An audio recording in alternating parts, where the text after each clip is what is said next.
Tonight from the Delta Center in Salt Lake City, it's Game 1 in a Western Conference Semifinal between the surprising Denver Nuggets and the Utah Jazz. Hi again, everybody. I'm Gary Bender. The youngest and least experienced team in the NBA. The Denver Nuggets shocked the NBA by upsetting Seattle in the first round. The first time a number 8 seed has beaten a number 1 seed. Working with me is Jack Gibbons. And Jack, the biggest upset in NBA history was accomplished through good defense. Well, what they were able to do on the defensive end of the floor in that series was simply tremendous. They forced the Sonics to just 42% from the field, but more importantly, they were able to force them into a half-court game, and that gave Mutombo numerous opportunities to block shots. You see right there, he set an NBA record with 31 blocks in a 5-game series. That's almost unbelievable. But yes, their defense was really the key in that series. Jack, if the Nuggets are going to continue this remarkable run, they've got to get more scoring from Mahmoud Abdul-Rauf. Yeah, well, he'll score more in this series for a couple reasons. Number one, the Nuggets don't have a big guard that they can put on him as Seattle did. That should free him up some. Then the other thing is Stockton, who will be matched up against Mahmoud, usually leaves him a lot. They try to get steals through Stockton, so that will give him many opportunities to score points. The Utah Jazz now feel that the championship race is wide open. And one of the keys to the series will be the quarterbacking of John Stockton. Well, I just mentioned Stockton, and you know what he means to this ball club. Of course, he is the key to getting all the offense going, to get shots for everyone. But Stockton is the guy that Denver must find a way to take the ball out of his hands and not allow him to do the things that he simply loves to do, and that is to get shots for other people.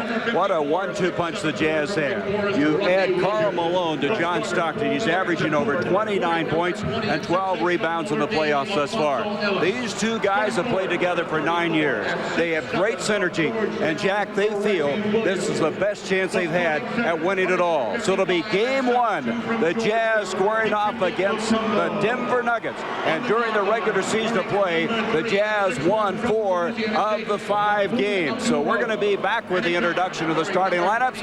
Right now, they're excited here in the Delta Center for game number 1. Mike Evans, their trainer, Jim Gillen. He's assisted by Troy Whistle. And now,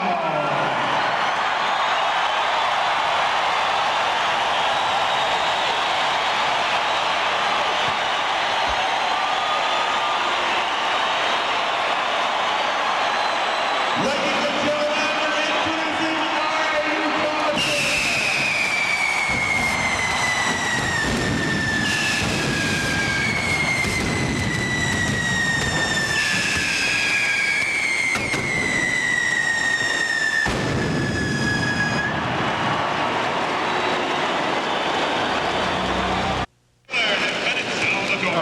The Delta Center in Salt Lake City, Game 1 in this Western Conference Semifinal.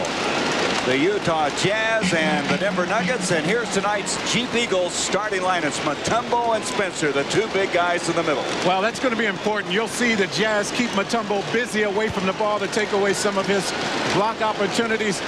Mahmoud Abdul-Rauf has to get going in this series, Gary. We talked about that, but I think he will get all the shots he wants if he just continues to move. Karl Malone, Ellis. Fun matchup right there. Ellis will need help when he's on the low post. It's been a remarkable run for this man, Dan Issel, in his second year. He's not wearing the brown suit. He won 3 in a row with the brown suit, a la the Baron Adolph Rupp in Kentucky. He's saving the brown suit for when he gets back to Denver. And here is Jerry Sloan, the winningest coach in the history of the Jazz. He's very concerned about the 4-day layoff they've had. Well, he's concerned about that, and then also, you know, they were thinking that they would be playing Seattle, and he's worrying about somewhat of a letdown by his team. They were fired up to play Seattle. Now they have Denver, a team that they handled 4-1 in the regular season. So he's a little bit concerned for that reason as well. Now here's the series. As we mentioned, the Jazz won 4 of the 5 games. The turnovers, that's what Denver has got to cut down in this playoff series. Yeah, every possession is big.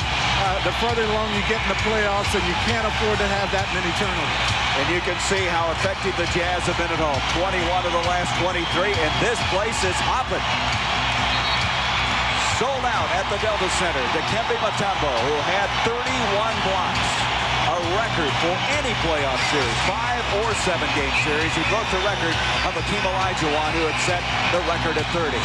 and he set the record in a 7-game series. Hugh Evans, Bennett Salvatore, and Greg Willard, the 3 officials. Here's a guy that needs to get something going. Mahmoud Abdul-Rauf.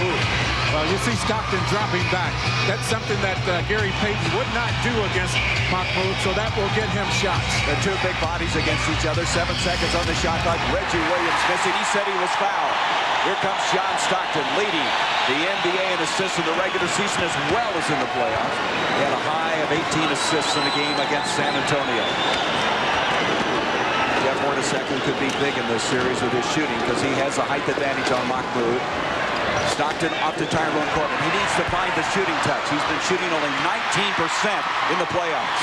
Yeah, they channel a lot of shots to him. A lot of times you'll see him open from the weak side. Teams will try to force him into the offense to see how he's going to shoot the ball. There's nothing wrong with your TV screen. Those are just balloons that are continuing to fall from the roof. And there's goaltending against Dikembe Mutombo, and the Jazz with a 2-0 lead. Well, you see very quickly here that Denver is going to double up on Karl Malone every time he touches the ball in the low post. They also will try to keep Mutombo busy away from the ball so that he won't be able to block shots. Mahmoud averaging only 9 points a game. That is 9 less than his seasonal average. The captain, Reggie Williams, and they have an illegal defense spotted against Utah. The first time is a warning. Let's go back to the block by Mutombo. Well, see, they spread the offense very well, and Mutombo has to come such a long distance that by the time he gets there, the ball is already on the way down. Spacing will be a key for the Jazz. Mutombo in the 5 games this year against Utah had 20 blocks. Here is Brian Stitt, kicks it out to Mahmoud. Mahmoud dumps it into Mutombo, backing in against Felton Spencer, the 292-pounder. That's a little far out for that hook, and the rebound by Karl Malone. Mahmoud Abdul-Rauf has to keep moving. Stockton likes to get back in there to double team, but he's making it easy on him right now by staying there. What a quick shot by Malone, fouled by LaFonso Ellis. I don't know how he loaded that as quickly as he did and got rid of it, but the mailman did, and he's got a chance for a 3-point play. He has that ability to feel the body on him, feel the contact, and as soon as he does that, knowing that the whistle's going to come, he will let it go towards the rim. That's an amazing shot. Watch, you'll see it better even from this angle. Now there's the push, and he just throws it up there, gets the 3-point opportunity. As we said at the start of the broadcast, this guy's having a monster playoff thus far. 29 points and 12 rebounds a game. And there's Felton Spencer, who has really done the job. The most surprising player for this Utah team, and Mutombo's picked up the foul, trying to block the shot of Jeff Hornacek. Well, Mutombo's going to have to make sure that he picks his opportunities. You know, after that series with Seattle, where he was just so active around the basket, he's going to be trying to block everything that comes in there. He has to be on the floor for Denver. He can't get in foul trouble. Jeff Hornacek in the playoffs, averaging 10.5 points, as you can see. This guy coming over in the trade with Philadelphia. He played the first 53 games of the Sixers, and he is the guy that filled the need as far as Karl Malone was concerned. Karl Malone went out and says, we got to get one more guy to the puzzle, and this is the one they hope will take them all the way. Yeah, but you know, as I look at Hornacek, I don't see that he gives them much more than what they got from Jeff Malone. I mean, he is the guy that's going to shoot the outside shot just as Malone did. He might be a little bit better ball handler and passer, but still, as far as the offense is concerned, they're pretty similar. Jazz with a 6-0 lead. Mahmoud dumps it inside of LaFonso Ellis. What a series he had against Seattle. Now there's Stockton again. Now see, he's back in there, and that shot's going to be there for Mahmoud, so he's going to have to make sure he knocks those shots down. They had good rotation with the shot clock running down, but Mahmoud couldn't get it, and that turnover will give it back. And now we're going to have a foul on Karl Malone for pushing off as he tried to get to the ball. So Malone picking up his first foul. Well, Denver stepped in on that long pass, and Malone kind of gave him a little bit of a push to try to free himself up, so he picks up the foul. Mahmoud Abdul-Rauf averaged 19.4 against Utah in the regular season. 18 for the year, but only 9 in the playoff series. Reggie Williams loses it to Tyrone Corbin. Stockton always making good decisions. To Corbin, followed by Felton Spencer. This looks terribly similar to the way Denver started that first game in Seattle in the first series, and Dan Issel wants an early 22nd timeout. And so Utah off to an 8-0 run as we have the 22nd timeout. You know, there was a thought about Dan Issel's team. that they would come in here, it's all gravy, that they have everything to gain, nothing to lose, that old cliche. But also he said, I hope we have quit celebrating since that first round. Well, that was a concern, and a legitimate concern. I think the thing that helped them probably more than anything else is the fact that he didn't start this series last night. Now, that would have been really tough to get him ready and get him back down to earth after just 2 days. But since they pushed it back, it gave him just a little bit more time. But he said he would have liked to have had yet one more day to try to make sure that they are focused on this series and all that Seattle stuff is out of their minds. Well, Jerry Sloan's concern of the 4-day layoff certainly has gone to the side right now as his team off to an 8-0 lead. Here's Reggie Williams. He played so well. They had a high of 31 points in the game against the Sonics. Out it comes up Brian Stitt. Stitt able to hit it. Now, Stitt has not been scoring that much, but his defense and floor play has been very good. Well, see, that's why you can give him as many minutes as you give him. Even though you don't get a lot of offense, he's still going to be effective on defense and making sure everybody stays involved. Into Malone, and Malone trying to shake Ellis, and LaFonso's picked up his second foul. Now, in the last game on April 22nd between these two clubs, Ellis got into foul trouble early and scored only 4 points in that game. And prior to that, he'd had 4 straight 20-plus games. So this is very similar to the last meeting of the regular season. Well, as you look at Ellis leaving the game, Denver looks at him as if he's going to be the Karl Malone in a couple of years. They want him to be that kind of player. And I think what Ellis might do is he might give Karl Malone a little too much respect because he knows that's the guy he loves and respects. So he's easy to respect, isn't he? And we're going to have a reach-in foul on John Stockton. That'll be his first foul as he'll inbound on the far side. Remember now, this is such an inexperienced team. They average 2.14 years of experience. Youngest team in the league. The oldest guy is this guy right here handling the ball, Reggie Williams. He's all of 30 years of age. Well, I thought that meant a lot until they took Seattle last week. Throw that out, huh? Here's Stockton blocked by Brian Williams. Had that monster game in Game 5 with 17 points and 19 rebounds. Stitt to Mahmoud. He needs one to go. Yes. But the thing is now he has to keep moving because the shots are going to be there because of the way Stockton plays defense. So all of a sudden that 8-0 lead has been cut in half as Mahmoud Abdul-Rauf hitting one there. That will help him as he has not been shooting that well, as we mentioned.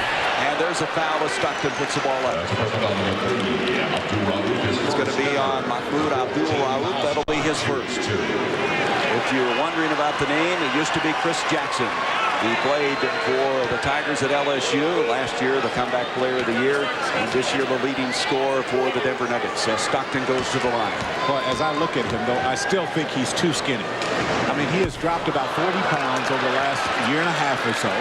And I still think that just takes a toll on his body when he's forced to play a lot of minutes. Down the stretch, he's just not as strong as he was when he was maybe 10 or 12 pounds heavier. This Utah team's been shooting 75% from the free throw line during the playoffs. On the other hand, Denver's really been struggling. They've been shooting 67%. And they were not good during the regular season. They were 72, the lowest in franchise history. 9-4 now, Utah. Stockton is so smart. Mahmoud has to respect him at all times. Yeah, I think you're right. I think Denver might need to play him as though he's a number 2 guard and run him off some screens to get him some shots. That's a 3. Rebound is cleared by Karl Malone. Malone, as we mentioned, averaging over 12 rebounds a game, 12-3. He already has 3 tonight. 7:40 to go in the first quarter of Game 1 in this Western Conference Semifinal. Winner of this one eventually beating the winner of Phoenix and Houston, with the Suns leading that series 1-0. There's Karl Malone, partially blocked. Felton Spencer follows again. What an addition Felton Spencer has been. Well, Jerry Sloan just didn't know what he was getting when they made the deal to bring Felton Spencer in there. They didn't think he would get the kind of player that he has proven to be, and it's all because he works so hard. Felton Spencer weighs 292 pounds, 8.5% body fat. Here's Brian Williams, and Brian Williams has really resurrected his career in Denver after Orlando gave up on him. Yeah, he has come on, and you talk about the problems the Orlando Magic have at the power forward spot. Maybe they had it in Brian Williams, and they let him get away. Stockton with a nice pull-up. Stockton using that height advantage over Mahmoud. It's 13-6 now, the Jazz. So that timeout by Dennis will settle his team down a little bit after they trail early 8-0. We'll try another one. This is a 3, and I think maybe he's back on track. Well, Stockton's going to have to stay at home, and I'm sure Jerry Sloan will tell him to make sure he stays close, because once he gets going, he can put the numbers up very quickly. Averaged 19 points a game against them during the That's right, 19-4. There's Corbin, and Mutombo have another block. That is goaltending, the second against Dikembe. Well, you know, with Mahmoud Abdul-Rauf, he played so well against the Nuggets. He had 31 points, against the Utah Jazz. He had 31 points the last time these two teams got together, and he did it all from the outside, from the perimeter. So Mutombo already with 2 goaltendings here early. 15-9 now. The Jazz into Brian Williams, 6'11", played at Arizona, and is that tipped by Stockton? It was. So it still beat Denver's basketball. Let's go back to the tray by Abdul-Rauf. Now he's able to create shots for himself tonight because he has the confidence. If he gets to a spell where he's not, you might need to make him a 2-guard, run him off with some screens, and you'll get him shots. The Jazz with a 15-9 lead. As you look back to that first series with Seattle, Denver lost the first 2, then came back to win 3 in a row. And look at the rebounding difference between the wins and the losses. Well, that's a plus 26 when you talk about they came into game 3, 13 down to end up as they did. And then the blocks, of course, were a big story also, because that kept the field goal percentage down for the Supersonics. Mutombo had 8 blocks in each of the last 2 games. Mahmoud Abdul-Rauf doesn't get it, gets his own rebound and puts it up. And you can see the confidence coming out of this guy now after struggling in the first round. I think that's the key, is confidence here in this game. He is 3 of 6 now for 7 points. Corbin to John Stockton. He clears wide open.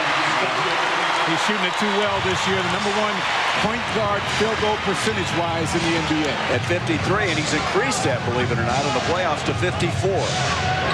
17-11 for the Jazz. Dikembe trying to wheel in, and a foul. Felton Spencer reaching across to committing the foul. One of the keys of the series is the big man getting in foul trouble, Spencer or Mutombo. Yeah, we talked about Mutombo needing to stay on the floor. Felton Spencer has developed into such a major cog in the middle for this Utah team. It's just as important and vital for him to stay in the game as well. Felton Spencer this year did not foul out of all that many games. He fouled out 5 times, Dikembe 2 times, but they've been on the bench a lot in foul trouble. 9 seconds on the shot clock.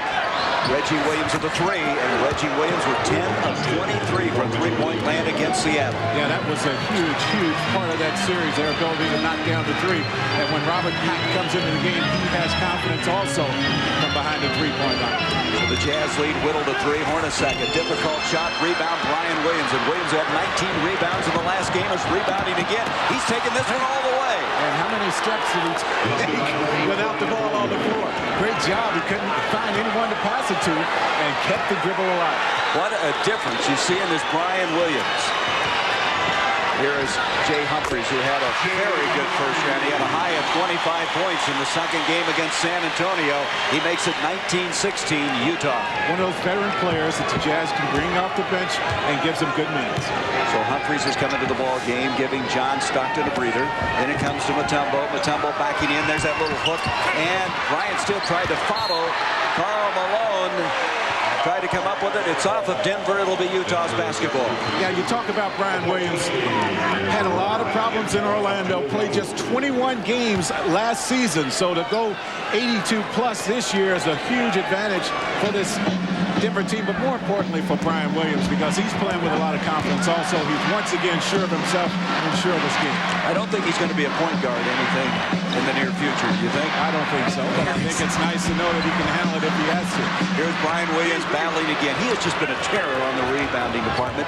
That is his second rebound tonight. 19-16 Utah. 3:50 remaining in this first quarter. 8 rebounds a game in limited minutes. Averages just 20 minutes a game here in the playoffs. There's a turnover. Stripped to the ball. Hornacek on the move. The trailer. Corbin. Good decision-making there by Hornacek, laying it back for Tyrone Corbin. And Corbin needs some confidence. He's gotten a couple layups in this game. That'll help a whole bunch. When you're shooting 19%, you need anything to go for you. Brian Williams looking in deep. 6 seconds on the shot clock.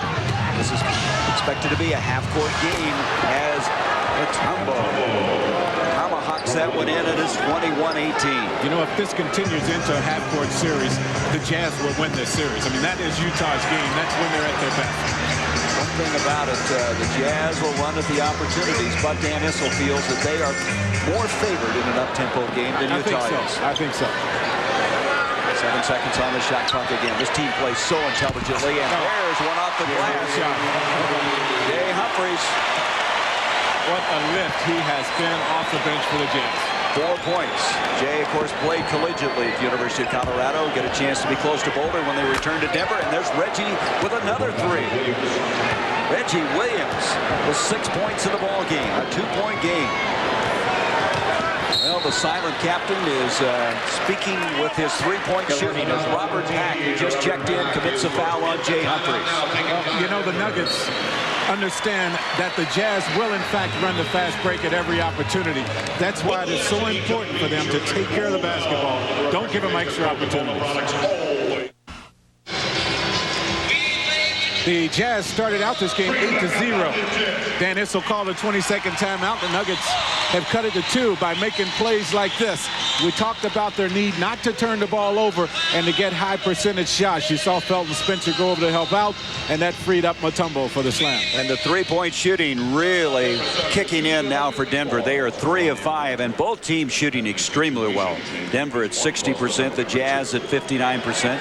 And you can see points in the paint, the Jazz getting it inside. So that 8-0 lead, the timeout you mentioned by Dan Issel, and Denver righted themselves.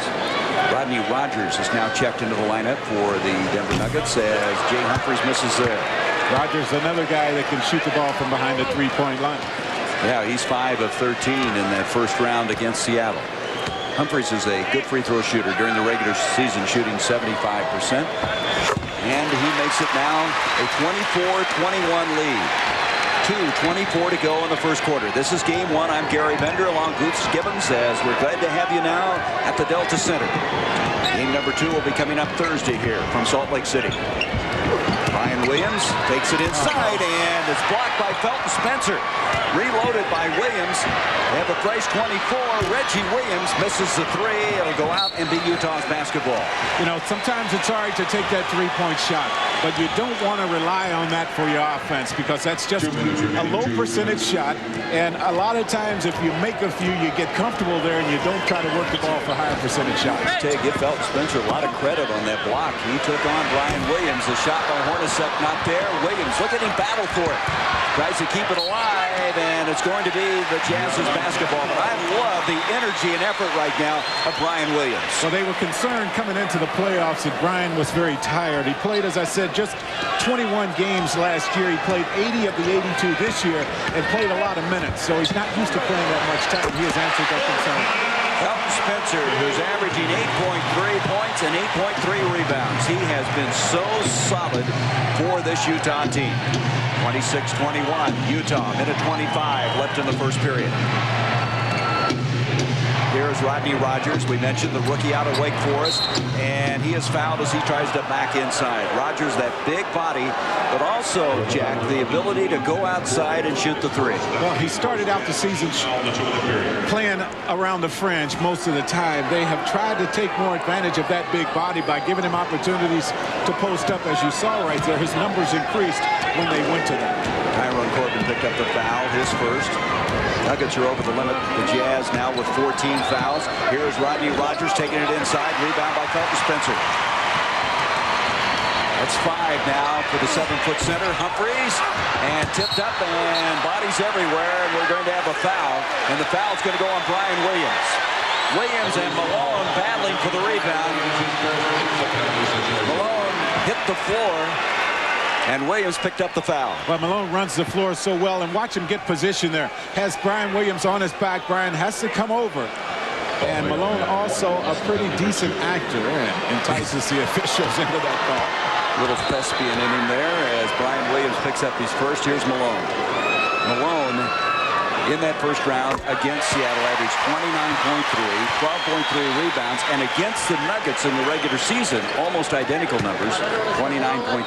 Look at that. He had a season-high 38 points in the final regular season game against Denver. A game that they had to have to make sure that they locked up that number 5 position in the playoffs. He came out, played good. Mutombo is back in. What was it Mutombo said this week? He says, I'm going to close the post office on the mailman. Thus far, he hasn't done it. We'll see about that. 28-21. Dikembe back into the lineup now. 45 seconds left in the quarter. The mailman thus far has delivered. And here comes Brian Williams continuing to be active. Well, I think Roger, that was real important there. Rogers, with his size, able to throw over top of Tyrone Corbin to get Williams a shot. Karl Malone, the foul away. The race is on. Hornacek tried to save. Reggie Williams kicked it forward to Robert Pack. Pack will take it to the hole. What an effort by Reggie Williams. A heads-up play that ends up on a two-point play. Great hustle. Just worked hard. And that is what Dan Issel loves to see from this young team. As Dan Issel said, we have great character on this team. Our young kids, the Kitty Corps, as they've been called by many people. Well, you saw that when they responded as well as they did after Game 1 in Seattle. Came back, played the Sonics tough in Game 2. Humphries tries to take it inside. 2 seconds on the shot clock, and Malone with a putback with 1.3 seconds left in the quarter. And that was very close by Rodney Rogers. We talked about the big men in the middle, Spencer and Mutombo. And Spencer hitting all 3 of his shots in this first quarter to go with 5 rebounds. As Felton Spencer, the surprise for the Utah Jazz with a strong first quarter.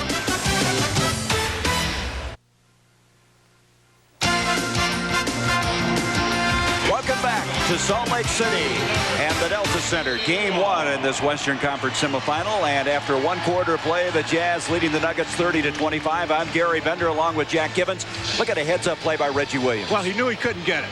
So he saw Pack out of the corner of his eye. He gave him just enough on that, just enough tap to get it down the floor to him. And Pack once again comes in and gives them a lift off the bench. Reggie Williams, 2 of 4 from behind the three-point line. Both teams shooting the ball very well, 55% from the field, but 3 of Denver's 11 field goal attempts are from behind the three-point line. You can see the shooting that you just mentioned. John Stockton has come back in the ball game. David Benoit's in. Stockton can't get that one to go. Here comes Rodney Rogers. Look how big he is and how he moves. But Malone is just as fast and just as quick and got back and knocked it out of bounds. Well, great job by Karl Malone. Rodney Rogers thought he had himself an easy 2 and didn't attack the basket maybe as aggressively as he should. Karl Malone is saying that the ball hit off of Rogers as it went out of bounds, but I think that's the proper call. Let's see what happens here. Karl Malone wants it. And he never did touch the ball. Maybe he's arguing about that also. He'll come back into Denver. Reggie Williams, that's the first 2 he's taken tonight. All his shots have been from three-point land, 2 of 4. Stockton on the move. What a passer this guy is. He has such vision, sees everyone. But one thing that Pat can do in that matchup with Stockton, he can body up against him much better than He can make sure that he keeps the body on him. Benoit, who's really given this team an emotional lift, especially in the last game when he came into the fourth quarter and scored 10 points against San Antonio. And Malone is fouled inside. It's going to be Brian Williams picking up his second. LaFonso Ellis is going to come back into the ball game now for Denver after picking up those 2 quick fouls in the game. Well, he will come in for Dikembe Mutombo, and now you see a very small Denver team on the floor. They can do that now that Felton Spencer is out of the game. But what they do, this Utah team, it's awfully hard for Mutombo to stay in the paint, to stay where he wants to be. They really move him around the way they set their offense up. Keep him busy away from the ball, make him cover long distances, and that takes away the opportunities for him to alter shots and to block shots. Karl Malone makes it a 31-25 ball game. This guy went to his 7th straight All-Star game. The Jazz's all-time leading scorer. Gets them both, and it's 32-25. Robert Pack, who just energizes his team. What a remarkable performance in Game 5 with 23 points. And there's a pass, and Chambers has got the foul. Tom Chambers trying to front. Brian Williams reaches in and commits a foul. Chambers, 34 years old. He'll be 35 June 21st. Has not been shooting the ball well. He is 32% for the first round. Tackle reloaded. 11 minutes to go in the second quarter. Interesting, they're giving Brian Williams opportunities to post up every time down. Good delivery of the pass there. Pack is such an athlete. He was second in the slam dunk competition to Isaiah Ryder. He just has jet propulsion, doesn't he, when he takes off? You know, that's a smart play. Stockton is always going to double team. You have to make him pay for that by continuing to move. 32-27 Utah. To the hole, Humphries, and we've got a foul. Reggie Williams reaching in and committing the foul. That'll be his first. Well, you'll see on this replay. Now watch Brian Williams as the pass goes in. Watch Stockton back in there. He's going to back up and try to come up with the steal, turns his back, and that gives Pack the opportunity to go through the lane and get the easy two. It's hard to believe sometimes that Robert Pack was not drafted coming out of USC. He was a free agent with Portland, picked up by Denver for second-round draft pick. Reggie Williams now comes out. Brian Stith will check back in. 33-27. Humphries with another free throw.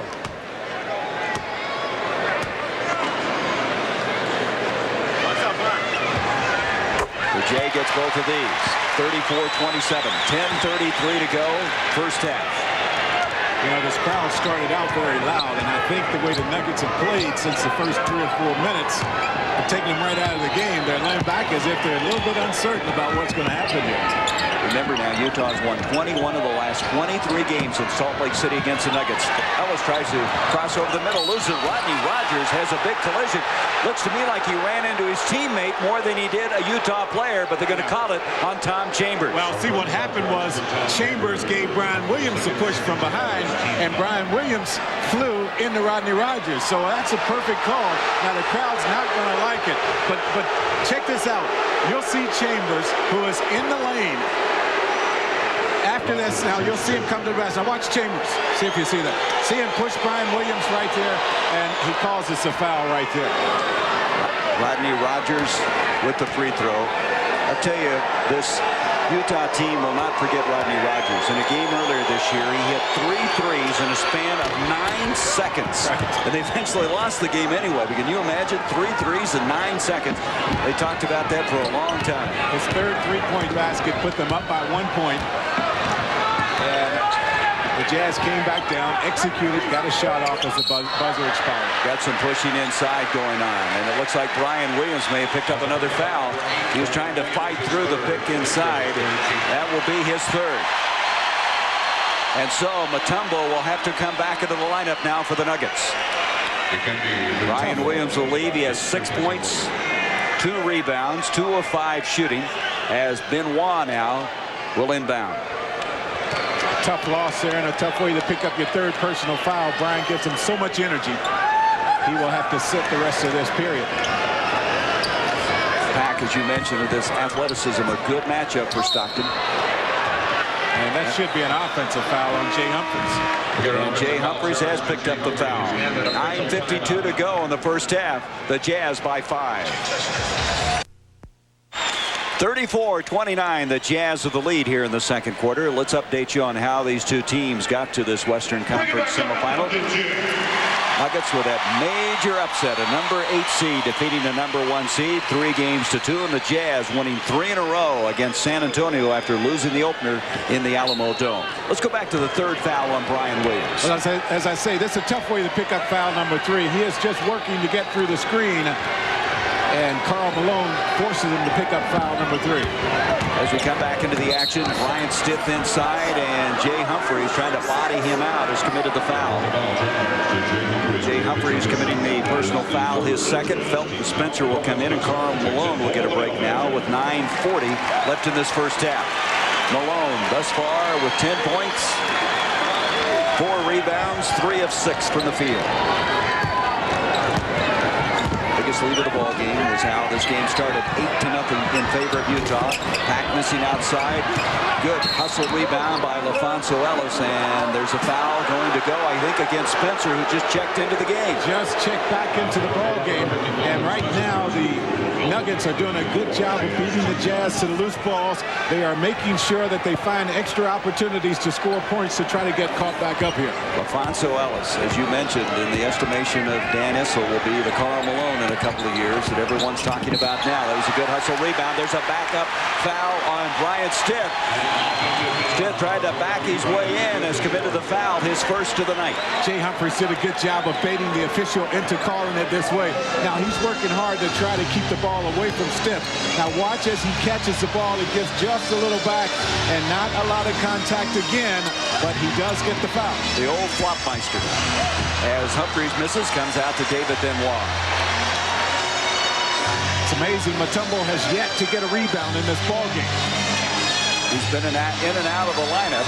As Stockton now from outside, and there's Ellis with another rebound. And Ellis needs to find a way to get involved on offense here. Look at Pack.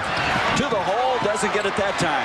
He is so strong to the hole, he hits hard. He's still got a sore hip from that fall he had in the game on Saturday. And there's going to be a foul at the other end. At the conclusion of tonight's game, we'll be selecting the Budweiser player of the game, and Budweiser will donate $1,000 in the winner's behalf to the United Negro College Fund, as Chambers will go to the line. That foul going on Rodney Rogers, his first. Tom Chambers, who has really given him a wealth of experience coming off the bench. He led the bench in scoring 37 times this year. He needs to get going, however, in the playoffs. As coming in here, he's averaging 5 points and missed all 5 of his three-point attempts in the first round. Yeah, they look for him to lead the bench. They look for him to give them leadership on offense. They want his confidence to show so that the other guys playing around in that second unit can play well also. There's Brian Stitt looking inside. 9 seconds on the shot clock, trying to get into LaFonso. LaFonso working on Tom Chambers. 4 seconds. Yeah, he's very good on that low post play, but it's left short. Felton Spencer with the rebound. That's 6 rebounds for Spencer. You can see Sloan in the background calling the play. Here they go. This is such a good half-court offense. Utah plays so intelligently. Off the pick comes Humphries. One reason why they're so good in the half-court, they set great screens. Now, you saw Jay Humphries get open, but he didn't just do that by running up the lane.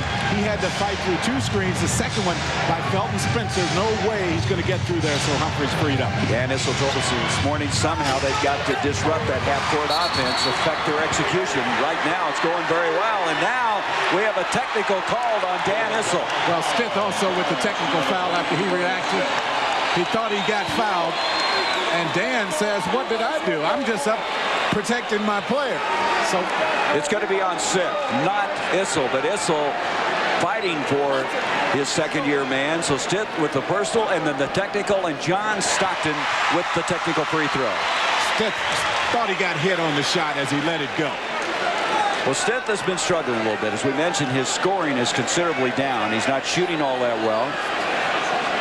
And they need him because he has the knack for making a big play. And if his offense picks up and Mahmoud Abdul-Rauf's offense picks up, they could really get this thing going. It's amazing they beat Seattle with neither one of the guards scoring that well. Right. Well, coming into the playoffs, they were 18-31 when Brian was below 14 points. So that tells you right there how important his offense is. Biggest lead of the ball game right now for the Jazz. Humphries off to Felton Spencer. And he got the roll. Right now, the Jazz could do no wrong. Well, their half-court execution, another nice screen by Spencer, forces the double team, and that frees him up for the little jump shot. Timeout, Denver. And the crowds erupted again. Now, as you look at this score, you would think the Jazz have been running a lot of fast breaks to get there, but instead, they're executing in their half-court offense by setting good screens. Now, you'll see Felton Spencer right here. He's going to come over, make his body big. Jay Humphries will come down and go over the top here to force the double team. And then the pass is going to go to the corner. Felton Spencer is going to be here for the jump shot, but it all starts with good execution, good screens. That leads to shots. Open shots have been there for the Jazz in the first half here. And no surprise to see the execution. And that is what Jerry Sloan said. We must execute our offense. Every possession important to us. Look what Spencer has done. He's been very important to this Jazz team tonight and the entire season. Stiff dumps it inside to Mutombo. Mutombo with Chambers in his face. Tough that shot. was good defense by Tom Chambers. Well, normally you see Mutombo shoot that little jump hook. This time he had to turn around and square up with a little fall-away jumper. 4 points now for the 7'2" Mutombo. He's 2 of 4 from the field. 40-31. Another good screen frees up Stockton. And Stockton able to cash in. Stockton with 8 points in the ball game. Stockton shooting 54% in the first round, and his assists at 10.8. That's a little below what he was in the regular season when he led the NBA at 12.6. 7th year in a row to lead the league. I still think Ellis has to become more involved in the offense. He has to be more aggressive and trying to find opportunities to get the shot. You see some of the rawness in Mutombo's offense here. That time a little awkward shot going up. That will be off for the Nuggets. Mahmoud Abdul-Rauf now comes into the ball game replacing Robert Pack. Yeah, he sat there a long time, did Mahmoud. He got off to a pretty decent start in this game. 42-31 Utah. Mahmoud has hit 3 of 6 tonight for 7 points. Benoit missed the slam. Felton Spencer is there. He seems to always be there. He is always around the basket. He understands that he's not going to get many plays called for him, so his shots have to come off the offensive glass, and he gets a lot of them. What a steal he's been. They picked him up on draft day for a trade from Mike Brown, and he has been their biggest surprise. Mutombo with that spin move. Nice drop step to the baseline side. 44-33 Mutombo now with 6 points. Utah right now is just executing so well. Chambers back out to Stockton. Look at the ball movement. They're just moving. No one standing still. Everyone's moving. That takes away help opportunities from the Nugget defense, and they're just making such a high percentage of their shots. Well, there's no surprise to this because the Jazz feel they're playing their best basketball of the season, and this is a good time to be doing it. They're losing that first game in San Antonio. They won 3 in a row. Mahmoud is fouled. The run out on the play. And it's going to be on Felton Spencer, his 3rd. Now here's Felton working off the offensive rebound. A lot of his points come right there. And then Mutombo trying to get it going on offense. Drop steps to the baseline here. Sloan wanted to travel. No call there on that play. Felton Spencer picks up his 3rd personal foul, and it's those kind of fouls as he got on that last one that he needs to avoid. He comes out. Karl Malone comes back into the ball game. Mahmoud, who has not missed a free throw in the playoffs. He's now 10 of 10. Of course, he led the entire NBA this year, shooting brilliantly. Missed 10 all year long. Just missed Calvin Murphy's record and finished with .956 from the free throw line. 46-35. It's knocking him down. That is knocking him down. Here's Chambers, blocked by Mutombo. That's his first block of the night. Out to David Benoit. 5 minutes left here in the first half. 46-35 Utah. Jay Humphries tried to take Reggie Williams inside the foul away. Benoit tries to keep it alive. He does to Tom Chambers. Brian Stiff reaches in, and Tom Chambers has picked up the foul. This has been reminiscent of Denver. They will go after every loose ball. This young team just doesn't give up on any ball. Well, one thing that they do have in their youth is a lot of energy. And they must make sure that they take advantage of that. You'll see them working here for a loose ball. Now Chambers wants the foul. He's going to go in. He's going to take Brian Stitt's legs out from under him. And Stitt will get a couple free throws. He missed number 1. But yes, they do have a lot of energy. And now Stephen Howard will come in replacing Chambers, who sits down with 3. So both Felton Spencer and Tom Chambers, the 2 guys they hope to put on Mutombo in early foul trouble. Brian Stiff gets the second one. Well, we'll see if Karl Malone steps over to play Mutombo now or if Howard will take him on. Stephen Howard seen very little action in the playoffs. He started the year in Europe, then signing later. Here he is out of DePaul, blocked by Mutombo, his second block of the night.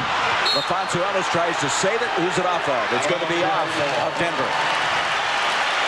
Utah will have it with 6 seconds on the shot clock. Mutombo starting to be a presence.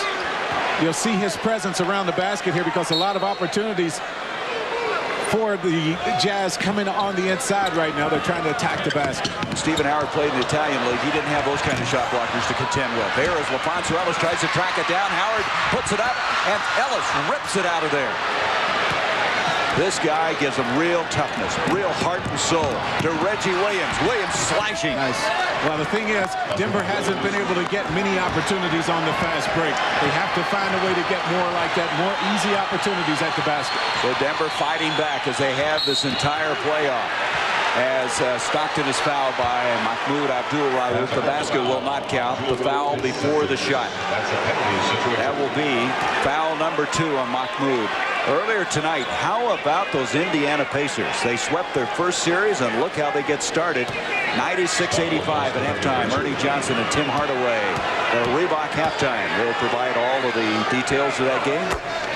32 points in the second half for the Hawks, and that is Indiana basketball. When they drop down and they bring Antonio Davis off the bench for Rick Smith, they have a couple big bodies in there that can bang around, play excellent defense on the inside. Davis and Davis. Yes. 48-38.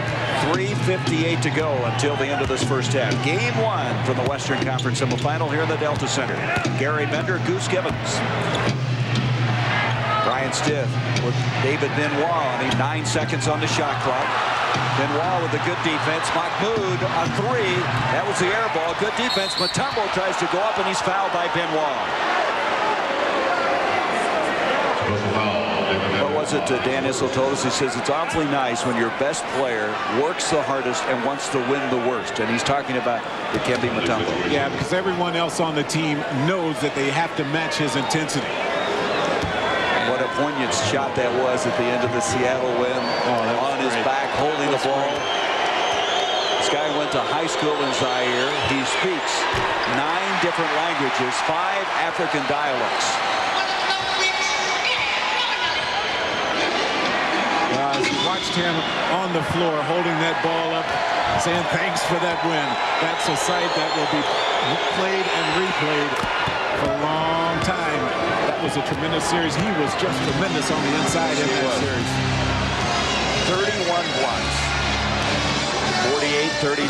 With the entire series, they had 48 as a team, and that'll be kicked, so they'll reset the shot clock.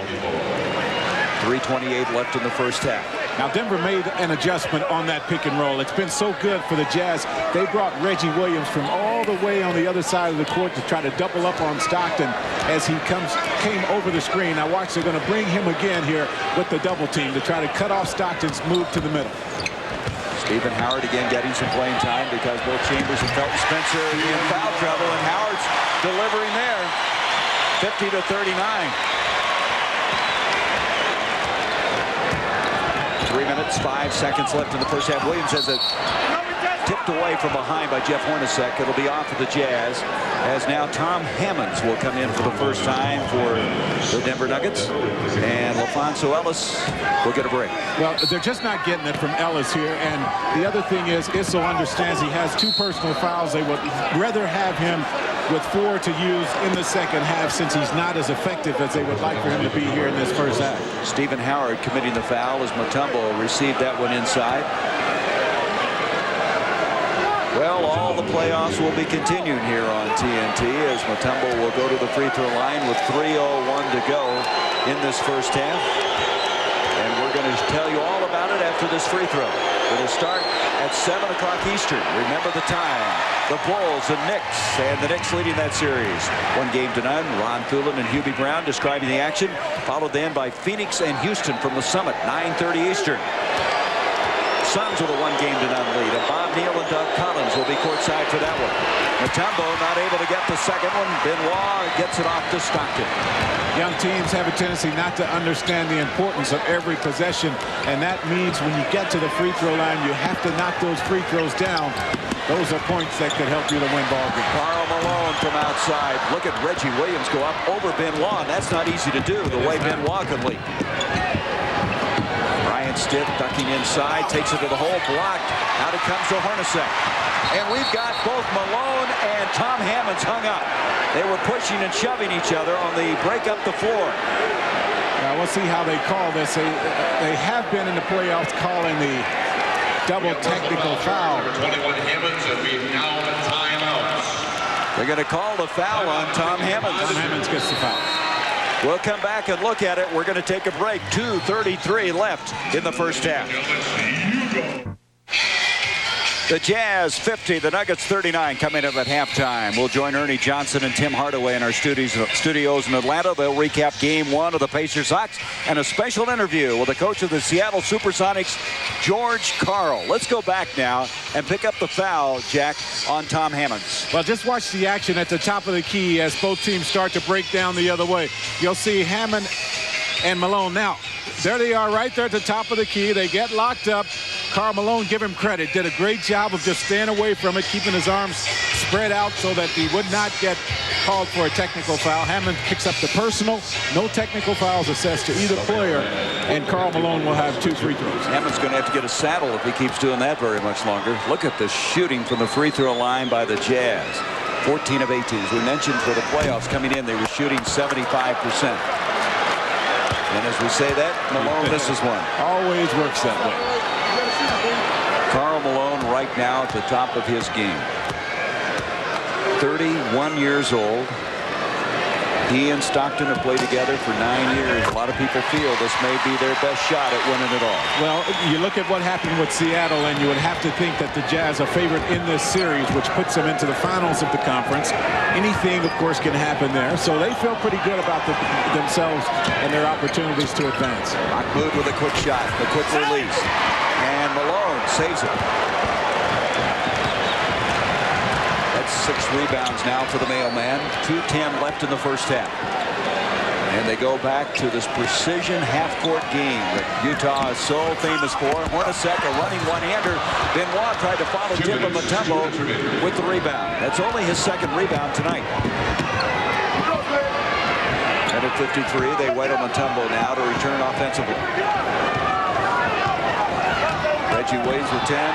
Stockton flops, no call.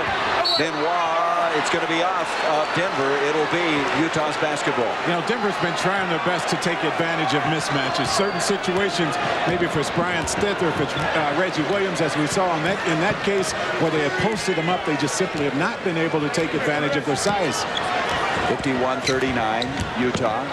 Here's Hornacek popping out open. They leave him alone, and he'll make you pay. Yes.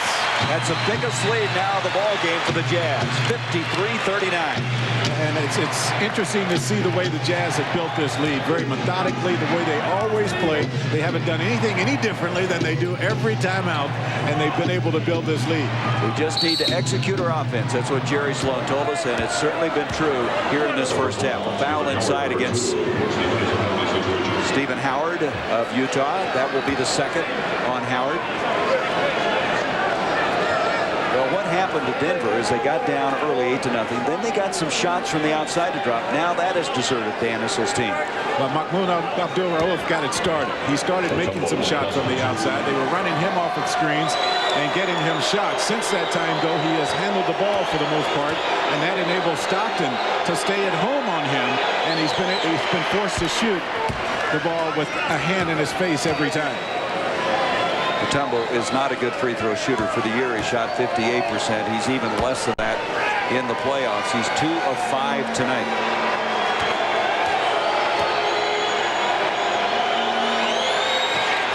But he gets both of these.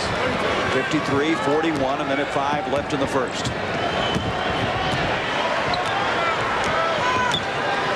John Stockton, who again for the 6th year went over 1,000 assists. He's 3rd all-time, only behind Magic and the Big O. And we're going to have a loose ball foul. It's going to go on Howard, and Howard's picked up his 3rd, and he's picked those up in a hurry. Well, you know, that's okay with Howard because there's one reason and one reason only he's in there, and that is to be active. If he is not active, he has no reason to be on the floor. Jerry Sloan, see, he can stay with Howard because his other 2 big people have 3 personal fouls already. He picks up 4, so what? I mean, he's not going to be a key player for him in the second half. Well, he's going to get Tyrone Corbin in now, as Tom Hammonds will go to the line. Here's one of the guys that Issa was talking about. He's such a good character guy coming out of Georgia Tech. He loves the character of this team, but Hammonds missing the free throw. He was 8 of 10 from the free throw line in the first round. As Howard now leaves and Tyrone Corbin leaves the ball game. should say, come in, and Howard checks out as Hammonds with another free throw. 53-41. 51 seconds left in the second quarter of play.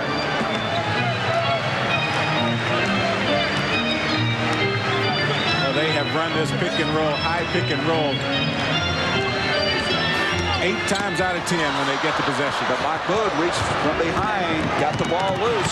Stiff on the move, and nice hanging one-hander by Brian Stiff. Well, that's a big basket for Stiff. He needs some offense. He needs to get involved.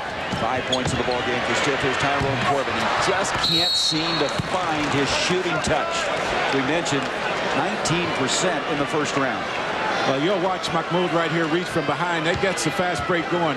And Bryant, you'll see him right here. Stith understands he needs a bucket, so he takes the ball right to the hole. Sometimes you have to be a little selfish. He gets the basket right there. So the last trip now with 15 seconds left.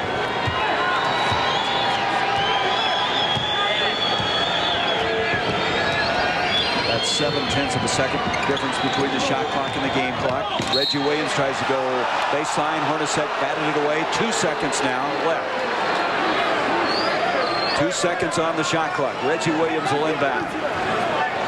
Plenty of time to get a shot off here. You just have to get something going towards the hole, hopefully. And that's to Mutombo. Mutombo's got to get it off. He did in time. Ben Wall with the rebound, and we come to the end of this first half. The Utah Jazz have won 21 of the last 23 in Salt Lake against Denver. Leads at 53-44. The Reebok halftime coming up.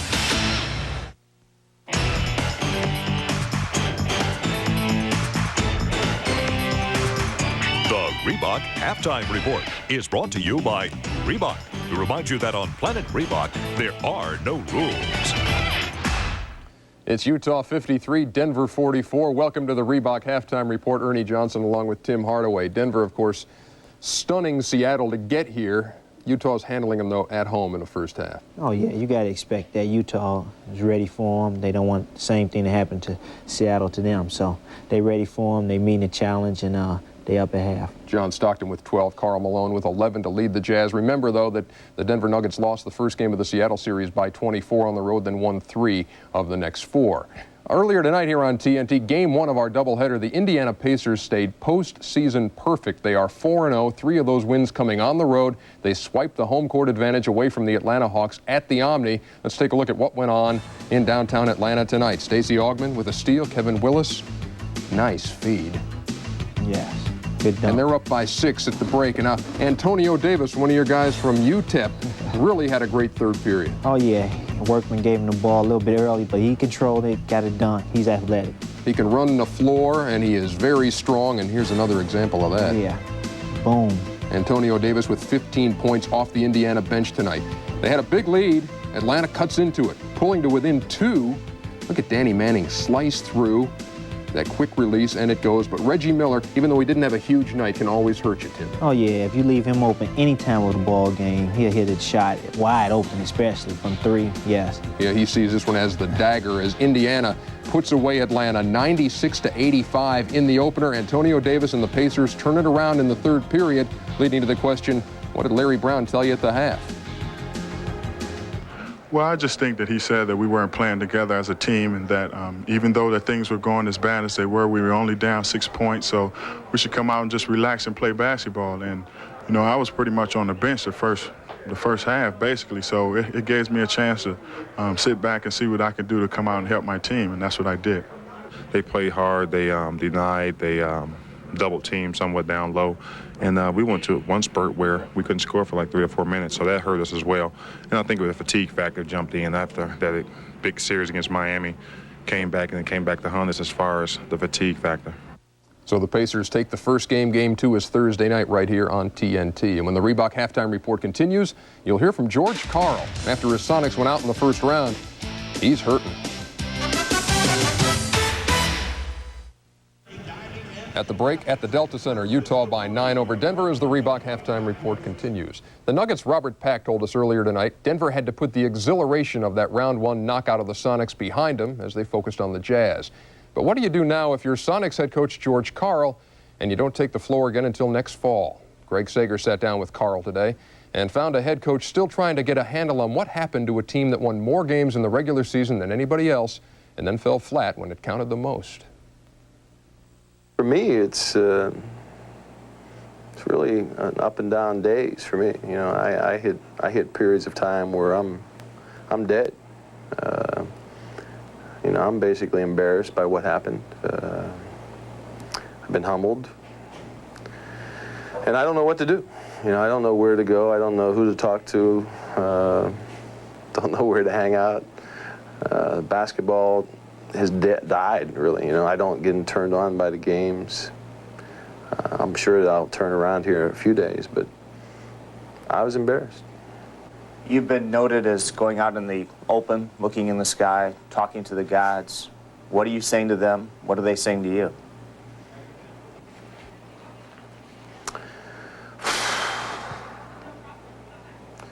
I think most of the time they're saying it's okay.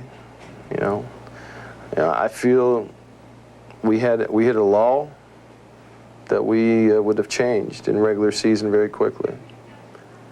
But the pressures of the playoffs, the energy of a young basketball team that matched up against our weaknesses pretty well. I mean, we had our opportunities to win, and we just didn't seem like we wanted to, you know. And that's not our personality. We're more of an attack animal than a passive animal, and we've been that way all year. But in this past playoff series, we weren't. We were passive. We were scared. We were nervous. We were excuse-oriented. We had bad attitude. Whatever you wanted to define it as, we weren't ourselves. We did not play the basketball the way we played it in the regular season. You'll hear more of that conversation, Craig Sager and George Karl, tomorrow night at halftime. George Karl's a tough guy. I know he's not looking for any sympathy, but probably not many tears around the Western Conference. Is there a feeling that, hey, you want to see the big dog get knocked out in the playoffs? Well, if you was Phoenix, you wanted to see that. I guess Phoenix didn't want to meet them up in the conference finals, but, you know, they went out there, Denver that is, and played their hearts out. They kept the ball in the middle, kept it out the double team areas, and got easy shots. That's what you got to do against Seattle, a great defensive team, and they get their points by turnovers. Yeah, probably Utah didn't mind seeing that happen either. They figured to open that series at Seattle. Instead, they're home and leading Denver at the break, and we'll be right back. And welcome back. A reminder, tomorrow night, another doubleheader here on TNT, a 7 o'clock Eastern start, Chicago at New York, followed by Phoenix and Houston. Chuck Daly will join us in the studio. Before we say goodbye to Tim Hardaway, though, we must break out the archives. One of the great shots of all time that didn't count last season. Here you are sitting on 119 points. You get 120 in Oakland, free pizza for everybody who's there. You got 119, 3/10 of a second to go. Roll the tape. But I'll tell you what, he's made about 15,000 friends in the stands who tried to get them closer to the food. You want a long one. Here we go. Hardaway, and it is gone! Unbelievable! Oh, they're wiping it out. I can't believe Ted Bernhardt is wiping it out. An unbelievable shot from behind the midcourt line. It would have given the fans their food. And listen to this crowd. Your memories of that shot there, big guy. Well, Nelly didn't want me to foul in Miami, but I had to foul him. Yeah, he was getting upset. He was giving you the, hey, don't do that. Yeah, he's getting upset, but I had to get a fans day pizza. You know, they've been right there for us all year, and I just shot it and went in all net. And but the NBA said it didn't count. No, it didn't count. But the pizza guys said, hey, for a shot like that, give him the pizza. Exactly. Every story has a happy ending. It's been great to see you tonight, Thanks Tim. a lot. Thanks a lot for stopping by. We're going to take you back to Utah for the third period. Denver down by 9. Third quarter just ahead.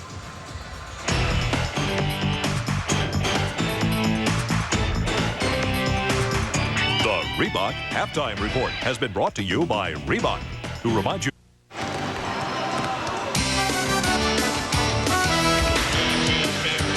10-point lead at halftime for Utah. They led by as many as 14. Gary Bender along with Jack Gibbons. And Jack, what was it Jerry Sloan said? We need to execute our offense. We need to be patient, make every possession count. And that half-court offense has been superb. Well, they went virtually to their high pick and roll every time down. Once they saw that it was working, it was causing the Nuggets all kinds of problems. It created so many scoring opportunities and wide open shots for the Jazz. And that's what you'll see them do, I'm sure, here in the second half. Let's take a look now at the center comparisons. Even though Felton Spencer got in foul trouble, he had a strong first half, 10 points and 8 rebounds. Well, you look for him to rebound because he's done that all year. The 10 points, somewhat of a bonus for this Utah team. He's 5 for 5 from the field. He's been around the basket. He's gotten opportunities off the offensive boards, and you'll see it right here. Mutombo gets the block here as the Jazz, for some reason, started to challenge him down low, but Felton's there once again, and he picks up the loose ball and gets the opportunity to score in close. Well, both these teams started shooting very well. Look at the first quarter, but then dropped off in the second quarter of play. Well, a lot of that has to do with the shot blockers becoming more active on the inside. You just saw Dikembe Mutombo become more active for the Nuggets, and then the Jazz as a team played very well on the defensive end. You saw those second chance points, 16-3. Now there's the foul trouble. As you can see, Spencer, Chambers, and Howard with 3, and Brian Williams with 3 for the Denver Nuggets. So Spencer was very effective when he was in there. If Felton can stay away from the kind of stupid fouls, the fouls where he's maybe reaching in or that he gets trying to help someone else where he comes late, he can stay on the floor. He has been a very valuable player for this team. He has to stay away from his fouls. Jeff Hornacek was only 1 of 6 in the first half, had 4 points, and we have a foul inside against the Utah Jazz against Stockton away from the ball. That will be his second. One of those good screens that the Jazz set for each other. Stockton got caught that time. Here's the captain, the elder statesman on this team, 30-year-old Reggie Williams, and we've got another foul away from the ball. Well, that's LaFonso Ellis. Yeah, that's 3 on him. You made a very good point at halftime about LaFonso Ellis. You think he respects Karl Malone too much, because the last time we saw him play, LaFonso only had 4 points against the Jazz. Yeah, he just doesn't seem to be as sure as himself as in other games that we've seen him. And I think it has a lot to do with Malone. He just loves Karl Malone. Look at Mutombo recovering. Stockton thought it should have been goaltending. Mutombo with his 3rd block of the night coming from nowhere. Ellis can't get the shot. Reggie tries to follow, and Felton Spencer tips it back to John Stockton. And it's good to give Malone that kind of respect. He definitely deserves it, but you just can't give him too much. And there's a good hustle effort by Brian Stith, but he can't come up with it. The same 5s that started the ball game in there as we begin the second half of play. The biggest lead in the ball game was 14 points. Now a 9-point lead for Utah as we begin the second half of play. Now this pick and roll is what they ran for almost the whole second period. Stockton, a little spin move. Rebound tipped up by Felton Spencer, and that'll be 4 on Felton Spencer. And he's saying, wait a minute. He's looking at Greg Willard, the official, saying, what do I have to do to avoid the fouls? Well, he has his arms up. He got him, though, with the lower body. The little push on Ellis. Didn't see a lot of contact there, but enough to get him foul number 4. No, I would agree. Maybe no contact. Here is Brian Stith off to Ellis. Ellis down low to Mutombo, and that ball goes off of Mutombo. Tom Chambers has come in, replacing Felton Spencer, who sits down, committing his 4th foul. Reggie Williams will inbound. 10:44 to go in the 3rd. You know, for a guy that doesn't score a lot of points, and I'm talking Mutombo, it's interesting as Abdul-Rauf knocks down the 3. It's interesting that Mutombo has enticed the Jazz centers into so many fouls.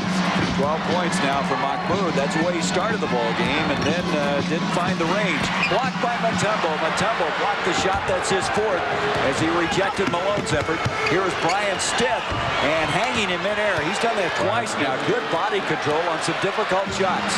Well, the Jazz, the Nuggets starting to play the way they need to play. And a 20-second timeout now for Utah. And that is creating opportunities off of their defense. I think if it stays in a half-court game, it's going to be an easy series for the Jazz.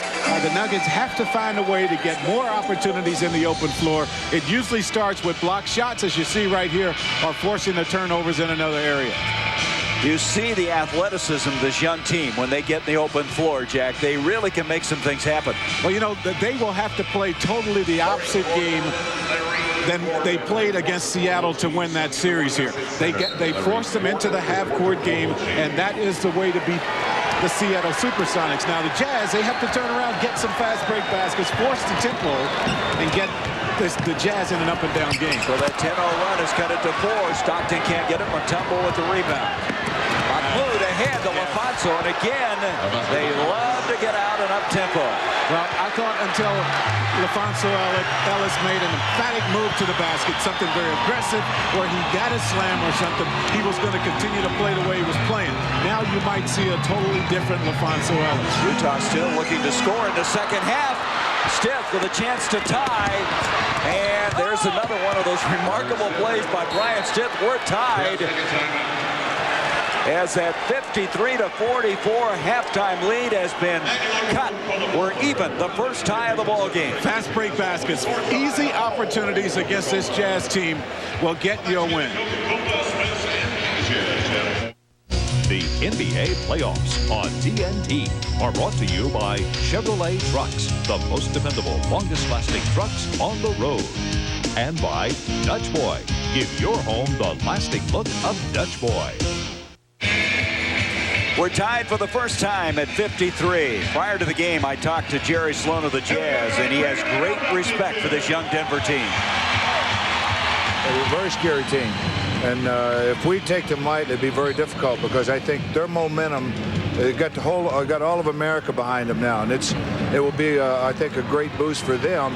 And hopefully we don't let that interfere with what we're supposed to try to do out on the floor, trying to play against them, because we can't panic if things go wrong for us a little bit, and let them get going, because I think it'll be very difficult to contain. And things aren't going very well, as at the other end, Malone missed a shot. LaFonso Ellis has given Denver their first lead of the ball game.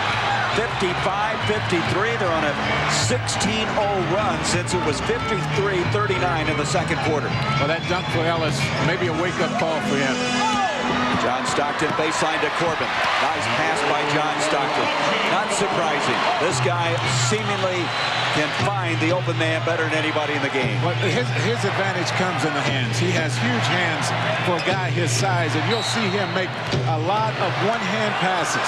Now Stockton, as he called for the foul, running into Ellis's pick, the high pick outside. That'll be his third. He had quite a collision as he ran into LaFonso Ellis. Ellis was stationary that time.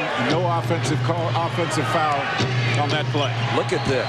In this quarter, the Nuggets have missed one shot. The Jazz have hit one. 16-2 run in the last 4:40 of this game. There's Tom Chambers playing with 3 fouls, deflecting that one, coming up with it. The veteran trying to provide some leadership right now in a shaky part of the game for Utah. Tyrone Corbin to the hole, and he's fouled.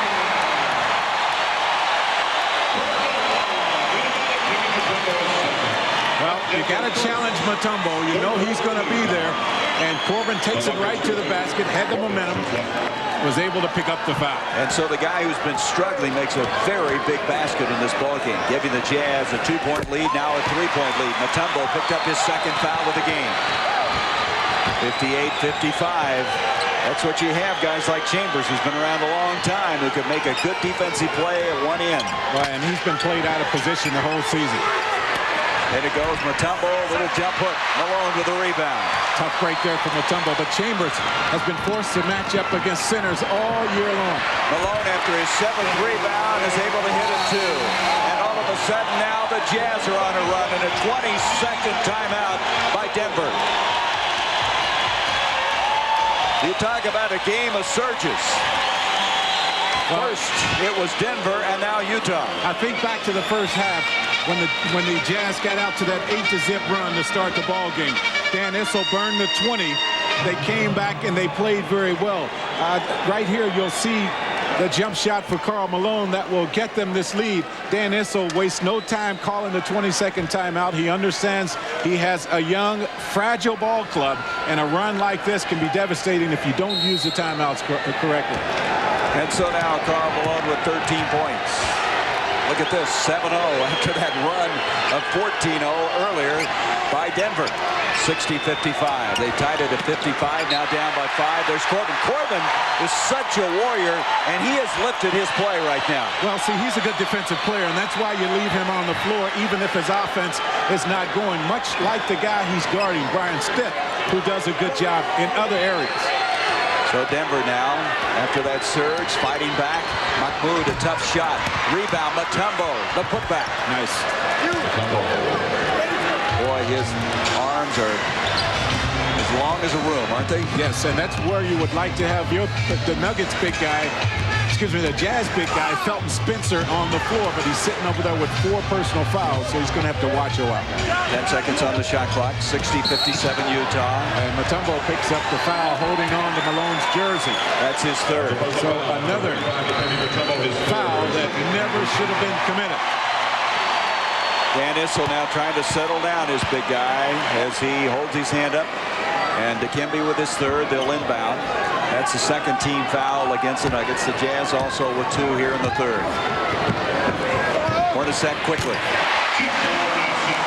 Hornacek with a 2, 62-57. Jeff now with 6 points. Well, you know, Jeff is not going to stay quiet this whole game. He didn't shoot the ball well in the first half. They're looking for him a little bit more here in the second. Mahmoud to Stitt, who pops out. 8 seconds on the shot clock. Mahmoud, nice pass. Ellis can't handle it. Coming up with this Hornacek. Hornacek all the way. Rebound cleared by Corbin, and Corbin is fouled.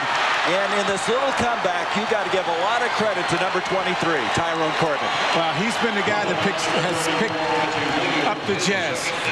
Now watch how they get out on the break here, and probably should have made the pass to someone. Jeff Hornacek trying to get to the hole, and then Corbin just sneaks in, gets the offensive rebound. Reggie Williams picks up the foul. Hornacek 2 of 8 is Corbin at the line. Tyrone Corbin started the last 14 games in the regular season as they shuffled the lineup around. They had David Benoit in there earlier in the year. Rookie Brian Russell settled on Corbin. See what he's done in this third quarter, surpassing his first half effort. Well, Jerry Sloan likes having Corbin coming off the bench, really, because he works well with that second unit, but he just couldn't get anyone else to step up and be consistent at that small forward position, so that put Corbin back in the lineup. 6:24 to go now in the third quarter. Into Ellis. Malone is on him. Malone with that tomahawk chop that he's so good with. Here comes Reggie Williams with a 3. Rebound is cleared by Corbin. Boy, Malone does a good job of stripping the ball, doesn't he? How many times did he do that against David Robinson? I don't know, but Malone not able to get it. Mutombo fighting hard as a strip by Malone, and we're going to have a foul on Karl Malone. Forget the basket. Malone committed the foul. And he's arguing with Greg Willard as Malone has picked up his second. Well, you pretty much have to blow the whistle right there because you have Mutombo with the basketball locked up, and you just know you're not going to be able to get it away from him without committing a foul somewhere. And, boy, it looked right there as though he got a lot of ball on that play, but he poked him right in the eye. There's that pick set by Ellis. He was knocked down. He traveled with the ball then. Ellis really looks a little out of sync. He looks like he's hurrying everything a little bit. This guy's such a competitor. As we mentioned in the first round, he was just absolutely superb, averaging 16 points and 8 rebounds. However, that's 8 turnovers against Denver. Well, the thing that I'm happy about as I look at LaFonso Ellis, he's showing more life. He's becoming more active. And while he turned the ball over right there, he did it in a way that you can feel all right because he's trying to make a good move. Stockton out to Malone. Malone with a 3. Make that a 2. And Malone hits the 2. You know, he hit a big 2 in Game 4 with 42 seconds left that clinched the first round series. 65-57 Utah. 65-57 Utah. The mailman Karl Malone is in some very fast company.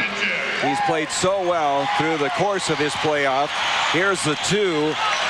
And this is his 63rd game, Jack, in playoff competition. Look what he's averaged. Michael Jordan and Jerry West, the only 2 ahead of him. Mr. Consistent, Karl Malone has been. He has had to step up and play big for the Jazz, and he's done it for a lot of years. And of course, playing against the Nuggets and Mutombo on the inside, you have to be able to knock down shots from the outside, and he stepped out and did it on that possession. Nuggets shooting 47%. The Jazz 42. Brian Williams now is checked into the ball game. Backing in on Malone. Stripped by Stockton. Mahmoud tried to save it. Malone got it ahead to Hornacek. Tom Chambers. 5 minutes left now in the third quarter. 65-57. Utah. Hornacek trying to go baseline. Draws the foul. Boy, he was going to take it baseline. No one was going to stop him on that move. Well, one thing that he had to do, and I'm talking Jeff Hornacek since coming over from the 76ers, is to understand how he can get his shots within the confines of this Jazz team that is so Malone and Stockton focused. And he has to sometimes, as I say, be a little selfish and make sure he creates shots for himself, and that's what he did that time. Reggie Williams committed the foul, his third. Hornacek at the line. Jeff, during the regular season, was 7th in the NBA from the free throw line, shooting 88%. Let's take a look at tonight's Chevy scoreboard, and of course the game back east. Larry Brown's Indiana Pacers continue.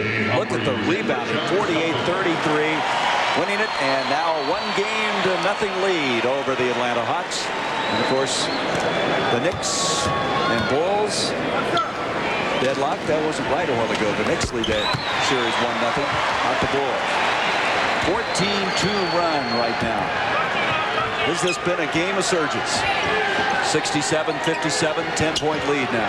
Well, the thing right now that the Nuggets are trying to do, they're trying to give Brian Williams opportunities against Malone down low to try to get him in foul trouble. That ball deflected, and it'll go back to the Denver Nuggets. Robert Pack now has come into the ball game. They have Pack, Stiff, Mutombo, Brian Williams, and Reggie Williams in the lineup. But Brian Williams trying to work against Malone to try to get him out of the game on fouls. But Malone, as you said, very good at knocking that ball away as he goes up for a shot. Here's Brian Williams.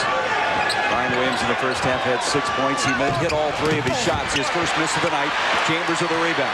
Chambers has really impacted this game tonight. In ways other than scoring. That's normally the way Chambers helps you by putting the numbers up tonight.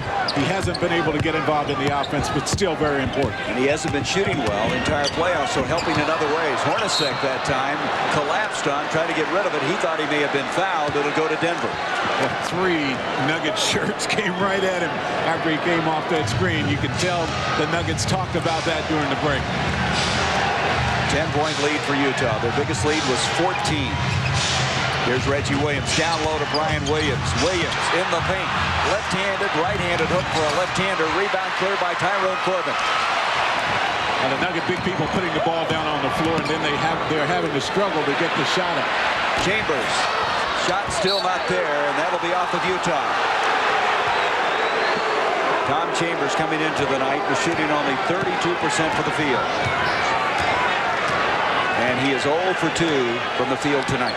Well, you see the floor of the game right now is back into that half-court game that we saw in the first half when the Jazz were able to get the lead.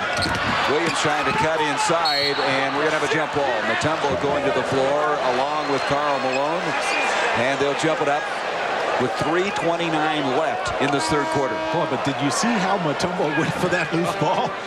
Man. You're 7-2. That's a lot of body to get down there. And a long way down. But he didn't care about that. He just took a running dive for that one.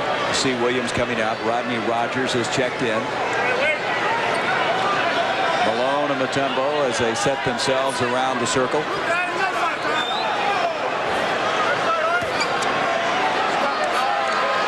Salvatore puts it up, and the tip comes out to Robert Pack. Robert Pack was one of 2 Denver Nuggets, along with Reggie Williams, had any prior playoff experience before the first round of Seattle. And he's playing like he's been around forever. Nice spin move. Denver had no points in 4 minutes and 15 seconds, and now what a play breaking that drought by Robert Pack. He's so good off the dribble, and he's getting better and better at once he gets to the paint, finding shots for his other teammates. Jay Humphries, that shot was contested. Mutombo easily with the defensive board. That now is 9 rebounds for Dikembe, and Pack lost it. Corbin out ahead to Hornacek. Mutombo is back, and Rodney Rogers runs over Jeff Hornacek. Just couldn't stop, and Jeff Hornacek saw him coming and stood his ground. He goes down low enough that you would think Rogers could just jump right over his head here, just go right over. But he kept going, and you saw the contact. Well, it's like a rear-end collision in your car. You know who's guilty, don't you? The guy behind. That's right. Hornacek at the line. You can see he has hit all 4 of his attempts. Rodney Rogers started this year very slowly for Denver. He was way overweight. He's got the weight under control, and they love his future. As Dan Issa said about Rodney Rogers, he's the real deal. Hornacek at the line now, 68-59. Yeah, he started the first 14 games or so, but he had just 6 points a game. They needed more points from their starting small forward, and they put him on the bench, and that's when they brought Reggie Williams into the starting lineup. 2:37 left in the third. Game 1 of this Western Conference Semifinal. Here's Rogers, the man we were talking about. Out to Williams. 10 seconds on the shot clock. Stiff with a 2. And there's Malone tipping it to himself. That's 9 rebounds for Karl. Hornacek with a 3. And coming down with it is Rodney Rogers out ahead to Pack. They want to run at every opportunity. Pack will pull up. Stiff tried to follow Pack to the hole. Oh, nice job. Man, he's fun to watch, isn't he? He is quick, and he has the leaps. He finished second in the slam dunk competition. Takes the ball right to the hole there. 8 points for Robert Pack. It's an 8-point game. 1:52 left in the third. Humphries dribbles it off his foot, and a nice move by Pack behind the back, and Humphries has committed the foul. Boy, Pack gets in the open floor, and he has some moves. Well, that's something that you can't get if you're the Denver Nuggets from their starting point guard, Abdul Rauf. You can't get this kind of bodying because he is just not that kind of player. And Pack is able to use his strength, come up with steals, and create opportunities. Here's Darnell Mee coming into the ball game. Stiff will check out. Darnell Mee getting some quality minutes now. He is the rookie out of Western Kentucky. Second-round draft pick out of Golden State, then traded over for Josh Grant, who went on to play for Don Nelson's Golden State Warriors. Rogers leaves it short. Out it comes to Humphries. Well, the Nuggets have been trying all game to take advantage of post-up opportunities down low, but not getting anything there. Corbin trying to get it into Chambers, but he was very well checked by Brian Williams inside. 6 seconds on the shot clock. Great defense, Pack. With 2. Rebound over the back is Malone, but he's caught for the foul. Well, he was over the back of Mutombo. Dan's been working and working and working, trying to post up Karl Malone on offense to get him to pick up his 3rd foul. Instead, he gets it coming over the back. Look at Pack playing the defense. Forces Humphries into the tough shot. And here is Malone over the back. That's the 3rd on Karl Malone. Well, what Dan Issa may be finding out again in this series, Jack, is that he may have to go with Robert Pack a lot. He has impacted the first round and here again tonight. Yeah, but I just don't think you'll see Dan Issa make a change in the starting lineup. I mean, the only reason, well, not the only reason, but a major part of the reason they're in the playoffs is because of Mahmoud Abdul Rauf. So why punish him now because he's on a little bit of a downswing by taking him out of the starting lineup? I think that would do more harm than good. Abdul Rauf is 4 of 10 tonight, shooting for 12 points. Dikembe at the line. He has 12 for the night. Rebound Corbin. Minute 9 left in the third. 69-62 Utah.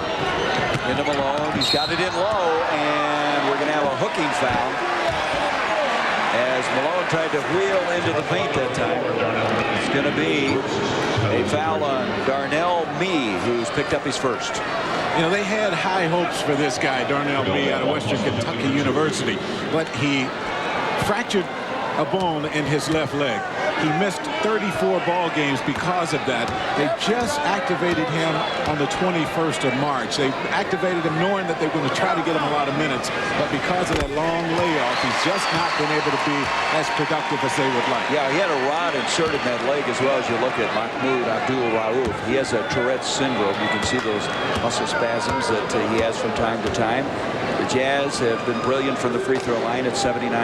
To get back to me again, they think he has that kind of defensive ability of a Nate McMillan if he ever gets healthy. Yeah, they think he's going to be that kind of player. He has the size. He's 6'5". He's kind of slightly built. He'll need to bulk up a little bit, put on some weight, but he's going to be an excellent player for them. 52 seconds left in the third. 71-62 Utah. Here's me. And away from the ball, we've got, what, an illegal defense. And that will be a technical. That's the second. Well, as I say, I'm just surprised that they're giving Mutombo as much attention on the low post. We've seen him, and he can be effective down there, but we've seen him miss a lot of shots, and it's almost seems as though it would be good to get him to take shots. It takes him away from the offensive boards when you do that. He shoots that little fall-away hook.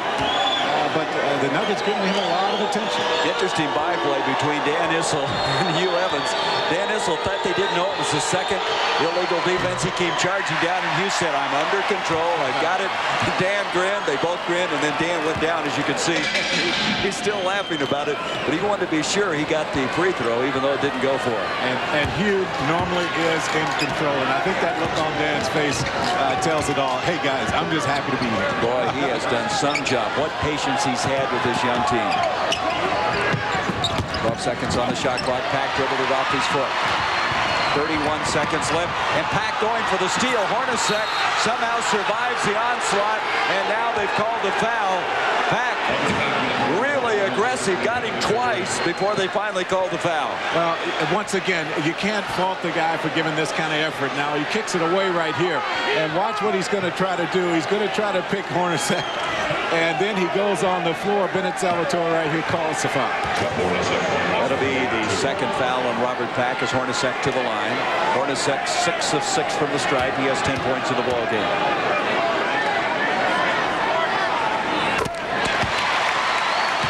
Coming up next inside the NBA, Fred Hickman and Mike Glenn will have scores and highlights of the Pacers and Hawks, as well as this game, a preview of Game 2 between the Bulls and Knicks. Stay with us after this one's all over from the Delta Center. Hornacek 8 of 8 now from the line, 73-62. You see the time remaining in the third quarter. So the surge by the Nuggets to start the third was beaten back by Utah. And again, they find themselves with a little breathing room now as we end this quarter. There's a reach in by Tyrone Corbin. Pack goes to the floor. Dikembe has it, but I think he's out of bounds, and he is. It'll go to Utah. Well, Pack trying to create opportunities now, and he's putting the ball on the floor a little bit too much. The Jazz very good in their half-court defense. They're doubling up, and he has turned the ball over a couple of times here in this period. What isn't Utah good at in the half-court? Well, so far, you know, they have been very effective on both ends. You're right. They have. And it counts 4.8. Corbin's going to get a crack at it. And Brian Williams with the rebound, and we've come to the end of the third quarter. The Jazz 73, the Nuggets 62. The fourth quarter coming up from Salt Lake City.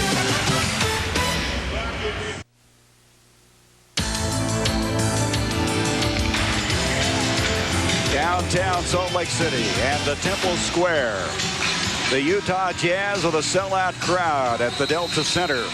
And you can see in the third, outscoring Denver by 2. You know, Denver had really gone on a surge. They tied it up with 53 when they had 55-53. And then Utah went on a 7-0 run, and they have not relinquished the lead since. But, you know, you remember how the Nuggets got back into this game and took the 2-point lead. They did it because of their defense, and Mutombo started to be more effective around the basket, blocking shots, which gave them opportunities on the fast break. They did it very quickly, which is the most important thing, so they can still get back in this game with that kind of play. David Benoit checked in the ball game now for Utah. Out comes Rodney Rogers. He was 5 of 13 from three-point land in the first round, and he hits one there. That's one way to catch up. Yes, and it seems they start to look at him more during the fourth period to get three-point shots. And as I said, we were really pleasantly surprised to see the range he has shooting the ball. Out it comes to Benoit. Good ball movement. 7 seconds on the shot clock. Look at them swing it around. Benoit with a three. Yeah, he has to take that shot. The thing is, he about talked himself out of it. He had 2 or 3 opportunities to let it go. Pack on the move. Nice. To Brian Williams. Nice. The thing about Pack, even though he's had some problems you mentioned, he just relentlessly stays after you. Well, he keeps pushing. And I'll tell you, he's getting better and better at getting people's shots off the dribble. Over the last half of the season, he averaged about 6 assists per ball game, and most of them came just like this, pushing the ball down the floor, forcing the defense to come to him, and then getting easy shots for people like Brian Williams. Benoit committed the foul. His second, Brian Williams trying to make it a three-point play, and he does. And how about that? 2 back-to-back three-point plays, and it's 73-68. They're very quick to put points up when their defense is effective. These guys don't know that they're supposed to have some problems, this young team. They just keep going. Stockton with a nice move down the middle, draws a foul. They're so young, they don't know they're not supposed to be playing this well. And sometimes that's good. So Stockton now will go to the line. Chance for a three-point play. Pack committed the foul, his third. 10:57 left to go in the game. And Stockton, so good from the free throw line. During the regular season, shot 81%. 76-68, Utah. He getting a lot of playing time right now. Got good range, good shooter. They want him to get stronger next year. In it comes to Brian Williams, posts up on Chambers, overshoots it. Look at Pack hustle for it, but it'll be off a Pack. Well, he goes after everything, doesn't he? It's like a heat-seeking missile. And the crowd is always screaming at the officials to make the call to get him. I just don't think you can penalize a guy for working this hard. Reggie Williams getting ready to come in at the first opportunity for Denver. 10:27 left in the game. And, well, I don't know if that was intended for Benoit or not, but it worked. Out it comes now to Jay Humphries. He'll try a three.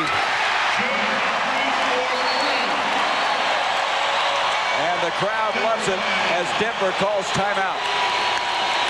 79-68, 10-15 left. Here's tonight's Dutch boy in the paint. Let's take a look first, Jack, at the rebounds. Well, the Jazz have been able to get 13 offensive rebounds in this game. 35 total, so they're doing the job there, the center position. We thought that would be a key. The problem is Felton Spencer has spent a lot of time on the bench in foul trouble. Watch this ball movement now. This is outside the paint. Well, Denver's going to converge here on defense as Stockton gets it inside.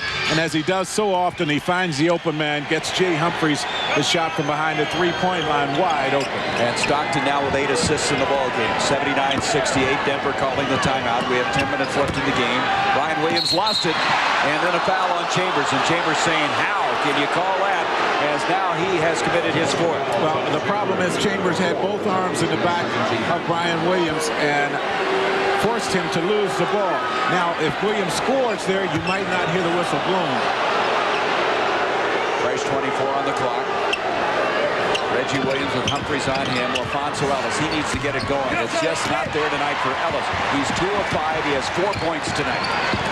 He had 4 points in the last meeting, the last regular season meeting back on April 22nd in McNichols Arena.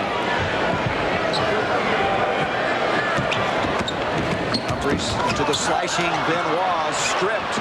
Coming up with his Ellis. He may not be scoring, but he's still hustling. Out it comes to Pack. 3 on 2. Williams and Malone picked up the foul. And again, you can see when they get out in the open court, they are an exciting team to watch. It's all about defense for this Denver team. They've been able to get easy opportunities every time they've been able to force a turnover.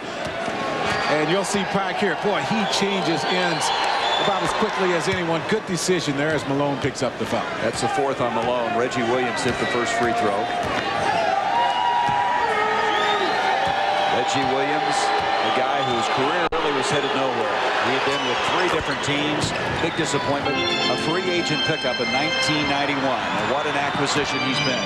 Bernie Bickerstaff has to be given a lot of credit putting this team together. Yeah, Bernie did the same thing with Reggie that he did with Brian Williams. He says, so what about what happened in the past? Yep. Let's wipe the slate clean, and we're going to start from right now. Picking up Pack for a second-round pick was big, but here are the draft picks that they have had. Mutombo, Ellis, Stith, and Rodney Rogers. Some good picks there, and all of them to this point have worked out. As Jerry Sloan said before the game, they had first-round draft picks, and all of them have been good selections. They've really done a good job. That foul a moment ago going on Brian Williams. It was his fourth, and as Chambers ducks in, he is fouled. And so that foul will go on Rodney Rogers. That's his third. Chambers to the line. You know, Chambers has had to work awfully hard tonight to get anything going. He's 0 for 2 for 1 point, but he's contributed in other ways. Well, he's been effective on defense. He has been matched up against Mutombo a lot because Felton Spencer has been on the line, on the bench in foul trouble. And of course, with Mutombo playing him, he's not going to get many opportunities to score. He has just waited, and he's getting his playing time because of other things that he's been able to do. You can see the foul difficulty. 3 Jazz players with 4 each. Brian Williams picking up his 4th. Chambers now with 2 points in the ball game. Tom Chambers this year moved into a tie with Walter Davis, all-time scoring 20th on the list. 81-70, 9 to go. Rodney Rogers trying to post up on Benoit. Well, they've not been able to get anything here on the low post. Rodney double team, still is able to split the defenders, comes up with it, and he's fouled to reach in on Humphrey. And you said it very well. They have had to work so hard to get anything in the paint. And they've had good looks at the basket. I mean, they have been able to get the defense on their back, and normally when you do that, you catch the ball in the paint, you're going to have opportunities to score. But the Jazz have been able to come over, give enough help to make those low percentage shots. Rodney Rogers with a pair of free throws. This guy was the ACC Player of the Year coming out of Wake Forest. 9th pick in the first round. Felton Spencer been in foul trouble a lot here tonight. Awaiting his return. Rodney gets 1 of 2. It's a 10-point game, 8:44 left.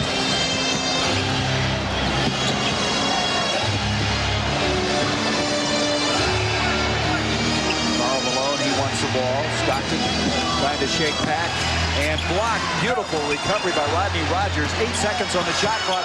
Malone to the hole. Nice effort by Malone. Taking it to the hole. 19 points for Karl Malone. I don't think the post office has been closed on the mailman yet. And you can do that with Mutombo on the bench. 83-71. 8:10 left.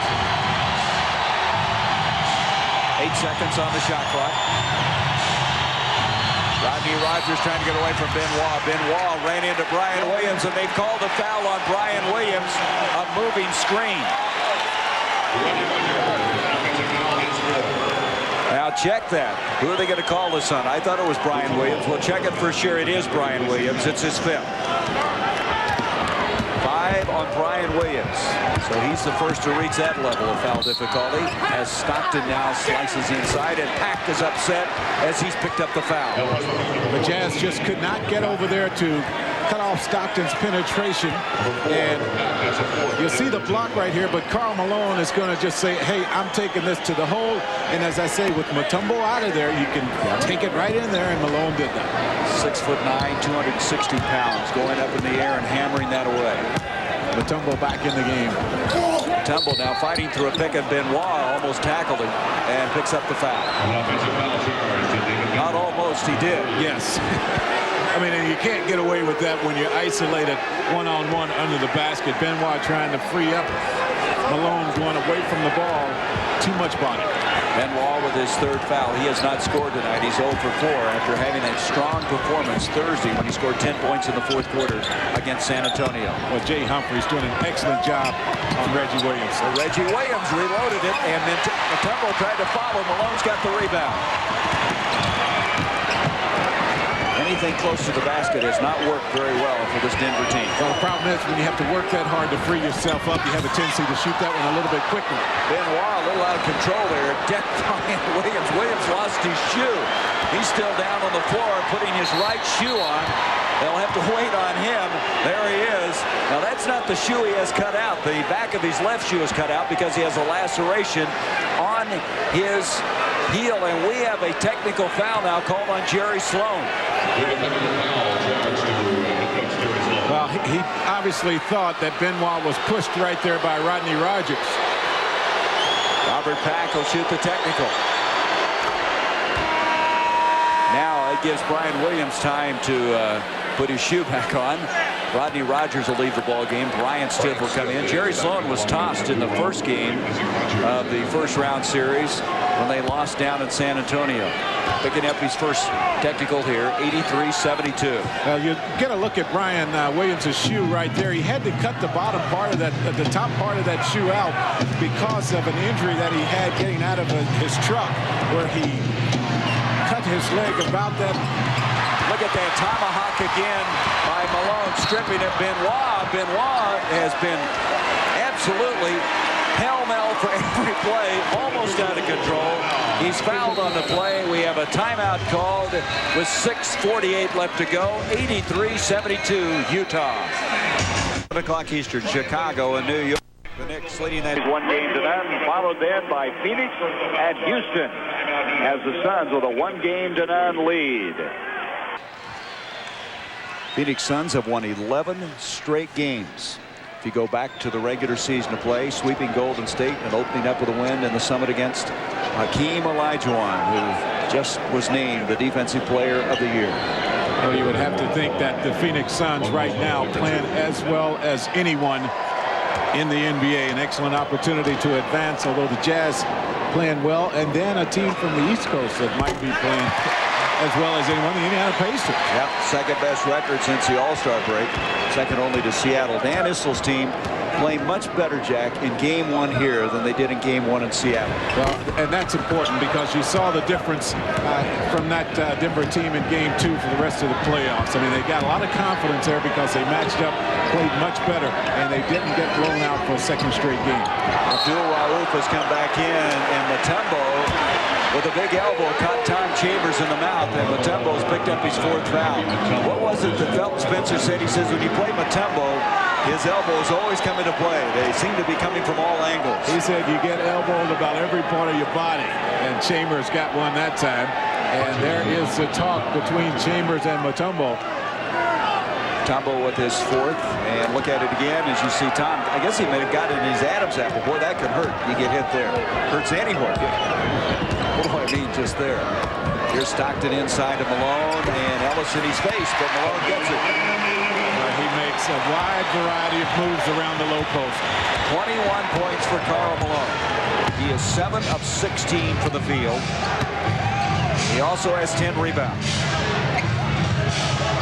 LaFonso Ellis is just not there tonight. They've got to get Ellis to respond if they're going to win this series, and then he follows his own shot in his foul. Well, you know, once again, he's just going to have to find a way to overlook the guy that he's playing against. I mean, he sees Karl Malone there, and he thinks, man, this guy is tough, and I think he allows himself maybe to be talked out of being as effective as he can be against Malone. And yet this guy has great heart. He's got great courage. He has toughness. I think a lot of it is that big body of Malone. He really can work you over. David Robinson had so much trouble in the first round with Malone.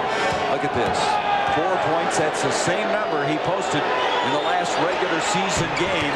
And his free throw shooting now 0 for 2. His field goal shooting 2 for 6. 86-72, 5:55 left in the game. Remember now, Ellis averaged 16 points and 8 rebounds in the first round against Seattle. And was kind of a go-to guy as they got down to the end. And there's Malone. And speaking of go-to guys, 23 points for Karl. Timeout, Denver. Well, what you're seeing right now is the experience factor coming to play more so than any other time in this ball game. The Jazz just taking advantage of the young people at Denver. The pick and roll has worked so well for the Jazz. You see Chambers right here.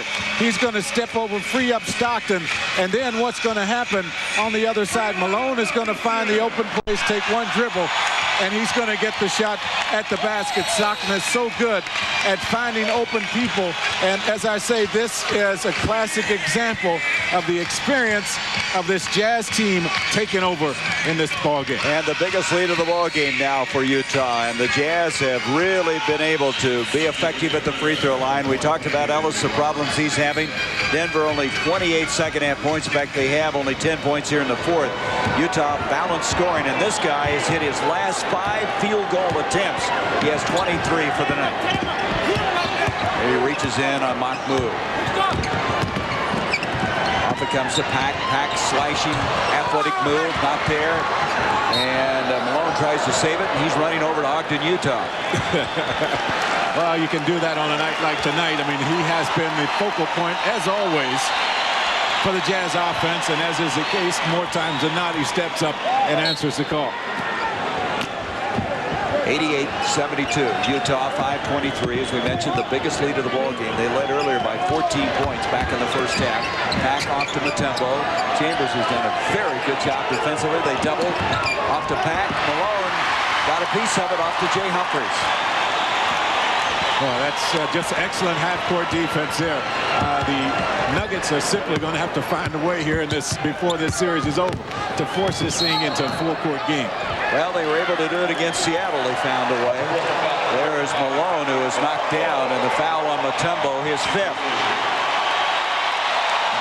A very resourceful Denver team being tested again.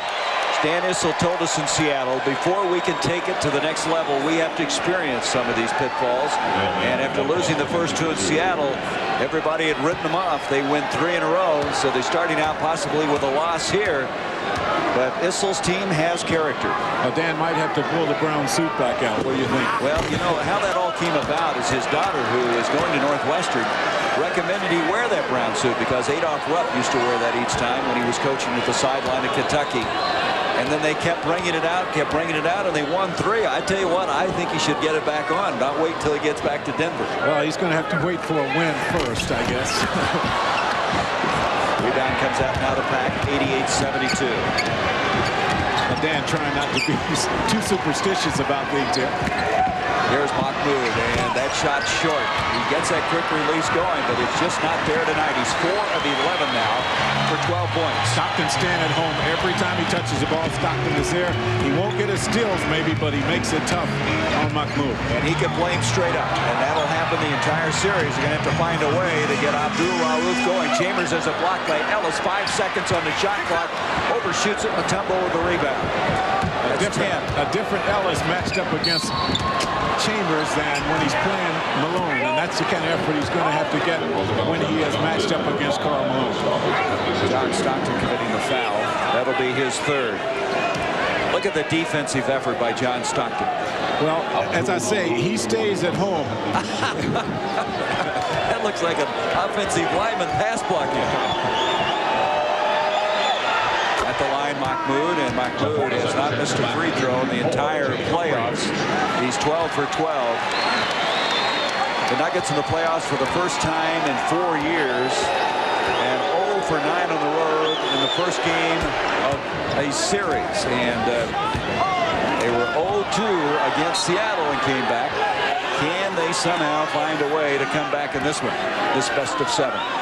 It will be tough unless they can change things around. And the real key there is they have to play just the opposite of the way they played in that Seattle series. Stockton to Benoit. Benoit lost to his footing. And Stockton is going to be fouled. They pushed him out of bounds. Reggie Williams and Pack are over there.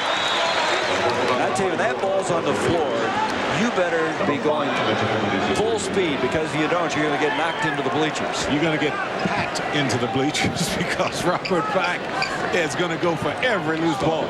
You better be ready. He's coming. Reggie Williams with his 5th foul, and Stockton at the line. You know, when you talk about Stockton, there's so many things. You talk about his assists. You talk about how many years, 6 years in the All-Star game. But the thing that kept coming up in the conversation with Dan Issel is how smart this guy is. Not only in passing the ball, but at the other end defensively. Yeah, and you know, teams want to force someone else to handle the ball for Utah. They want the ball out of Stockton's hands, but he's so creative in ways to get open. Reggie Williams to Ellis. Ellis needs something to go, and he gets the basket, and he'll get the foul. Maybe he can build on that now in Game 2, which comes up here Thursday night at the Delta Center. Well, he has 6 points. Somehow he keeps getting matched up against someone other than Karl Malone, and when that happens, you see the Ellis that you have seen all season, very aggressive, pursuing opportunities to score. You know, Malone is going to be matched up with him this whole series, and he's going to have to be able to transfer that over to playing against Karl Malone. Ellis gets a 3-point play, 90-77, just inside 4 minutes left. 7 points in the ball game for the guy they call Fonz. Alfonso Ellis, second-year man out of Notre Dame.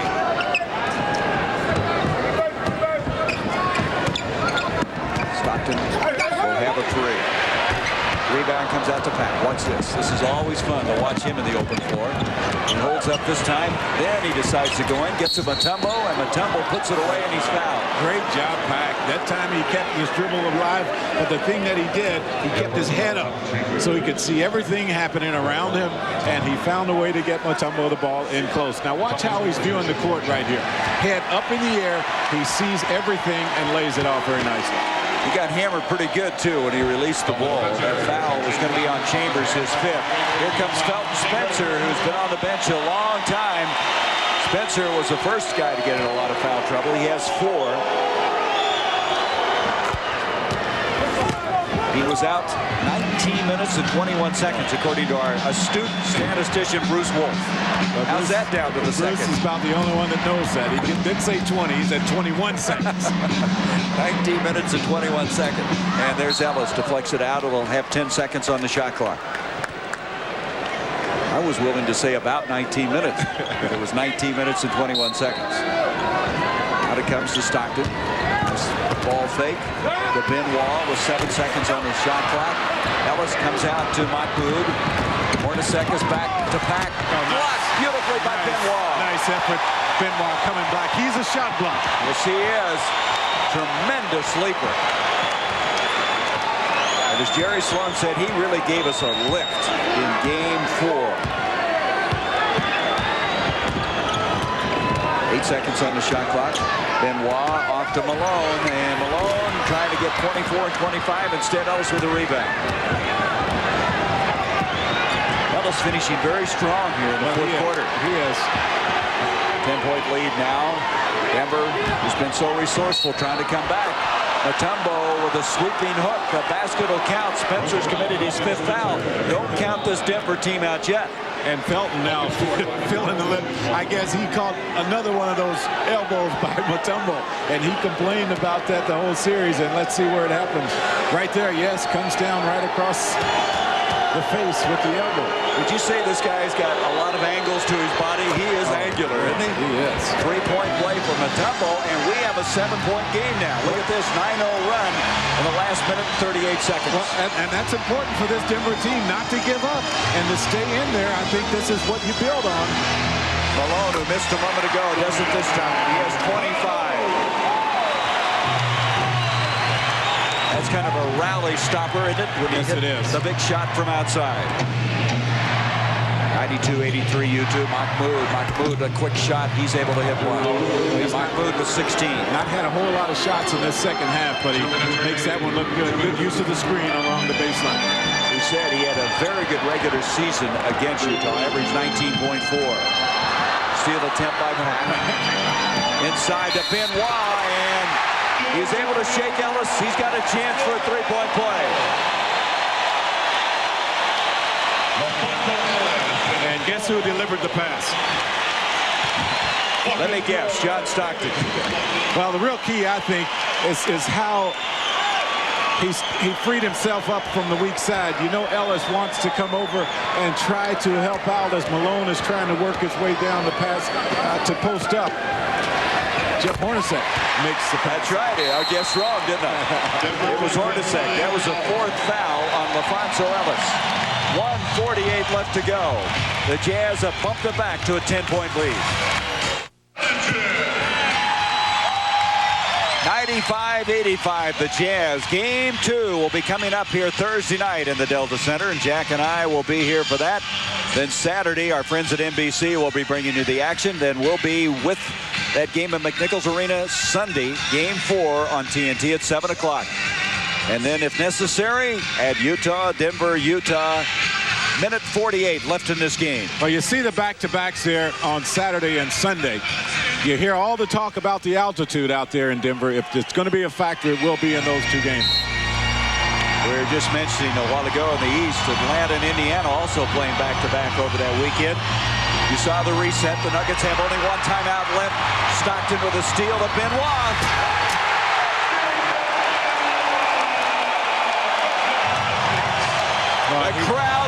That's him. He can flat get up. A guy that battled back with injury. He was out 22 games with a hamstring tear as Mutombo answers at the other end back to a 10-point lead. Mutombo with 20 points in the ball game. 97-87. Well, I think that's one reason why Benoit shot so poorly during the regular season, struggled to come back from that injury. But he has played much better in the playoffs. Hornacek looks down and lights himself for a three. And they've hit the century mark. 100-87. Hornacek with 15 points in the game. Into Ellis, a minute 4 left in the ball game. Ellis needs to take him. He needs to take him. He backs in, and Malone has committed the foul. And as you said, he has too much respect for the mailman. Maybe he can change that by ending this game in a positive fashion. Yeah, you see him looking for someone to give the ball up to.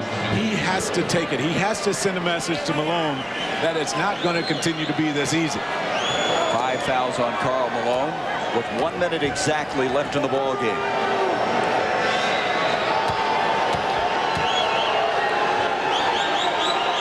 With those 7 points is 3 of 7 from the field. What's his deal now? It ended up with Benoit's slam dunk. One thing that the Jazz will do is convert every opportunity the Nuggets give them like this. And Benoit knocks it down. David Benoit, who's out of Alabama. A lot of good players have come out of there. Robert Horry, Latrell Sprewell, yes, all teammates. 100-89, less than a minute.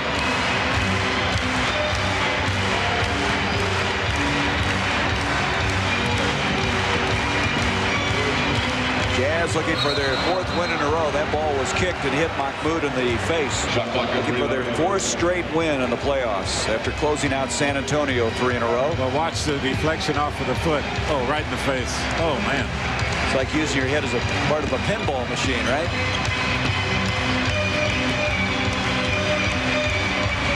Stockton now will take some time off the clock with 39 seconds left in the game. And look at the Jazz spread the floor. Benoit from outside. Brian Williams can't get it, and they'll reload it again. So Utah is going to take a 1-game-to-none lead over this young Denver Nuggets team with Game 2 Thursday here on TNT, following the Atlanta-Indiana Game 2. Stockton always finding the open man. Benoit again misses. Ellis with the rebound. Benoit has not shot all that well tonight. He is 2 of 9 as we have a foul on the break up the floor. Jeff Hornacek. And when you make a foul like that, all you can do is stand there and laugh. At least that will relieve you from having to look over at the coach, who I'm sure has the look on his face like, why in the world did you do that? That stopped the clock with 5.1 seconds left. And you see Jeff Hornacek walking as far away from that guy as possible. Hasn't even looked over there. Bill Johnson, Jerry Sloan with a conversation there. Jerry Sloan, the winningest coach in the history of this franchise. He surpassed Frank Layden this year. What a defensive player he was with the Chicago Bulls. So Utah opens at home with a win. They now have won 22 of the last 24 in Salt Lake City at the expense of Denver. And so Hornacek will let the remaining time burn away, and the Jazz have won it. 100-91.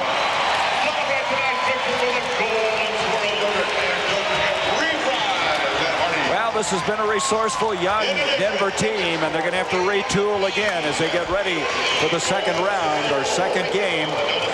The final score once again, Utah 100, the Denver Nuggets 91. And tonight's Budweiser player of the game is Karl Malone.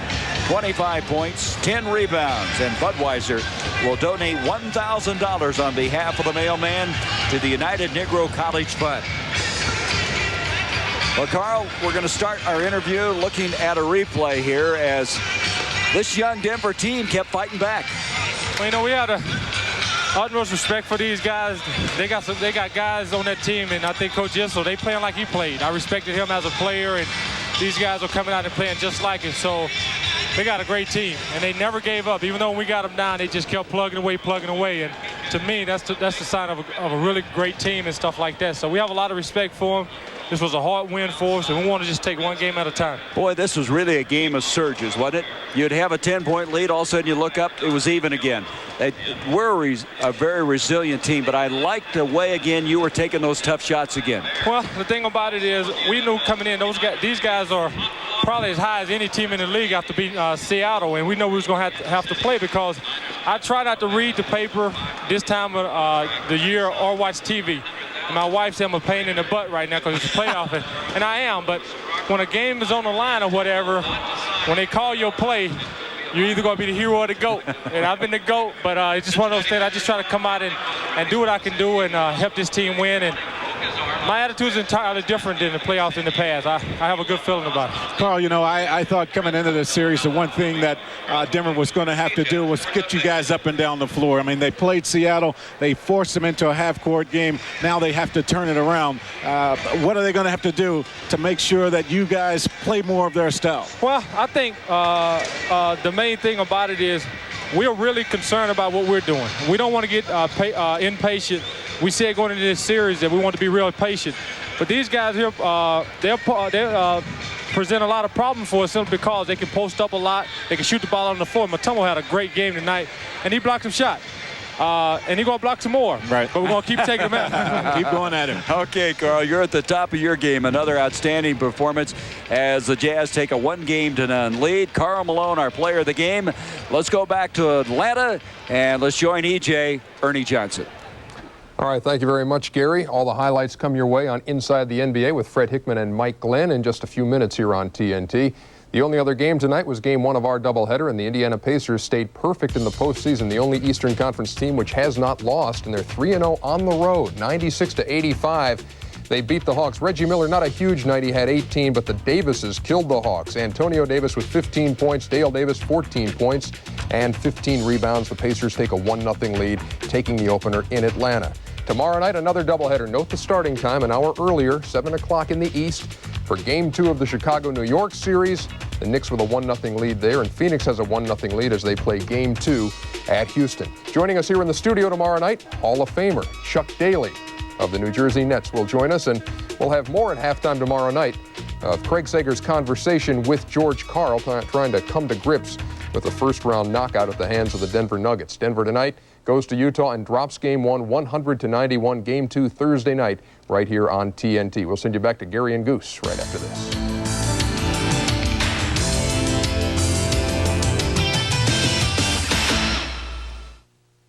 The NBA playoffs on TNT are brought to you by Budweiser, Beechwood aged for a crisp, clean, classic taste. By Ford and your Ford dealer. Have you driven a Ford lately? It's more than a question, it's an answer. And by Son of a Gun Protectant.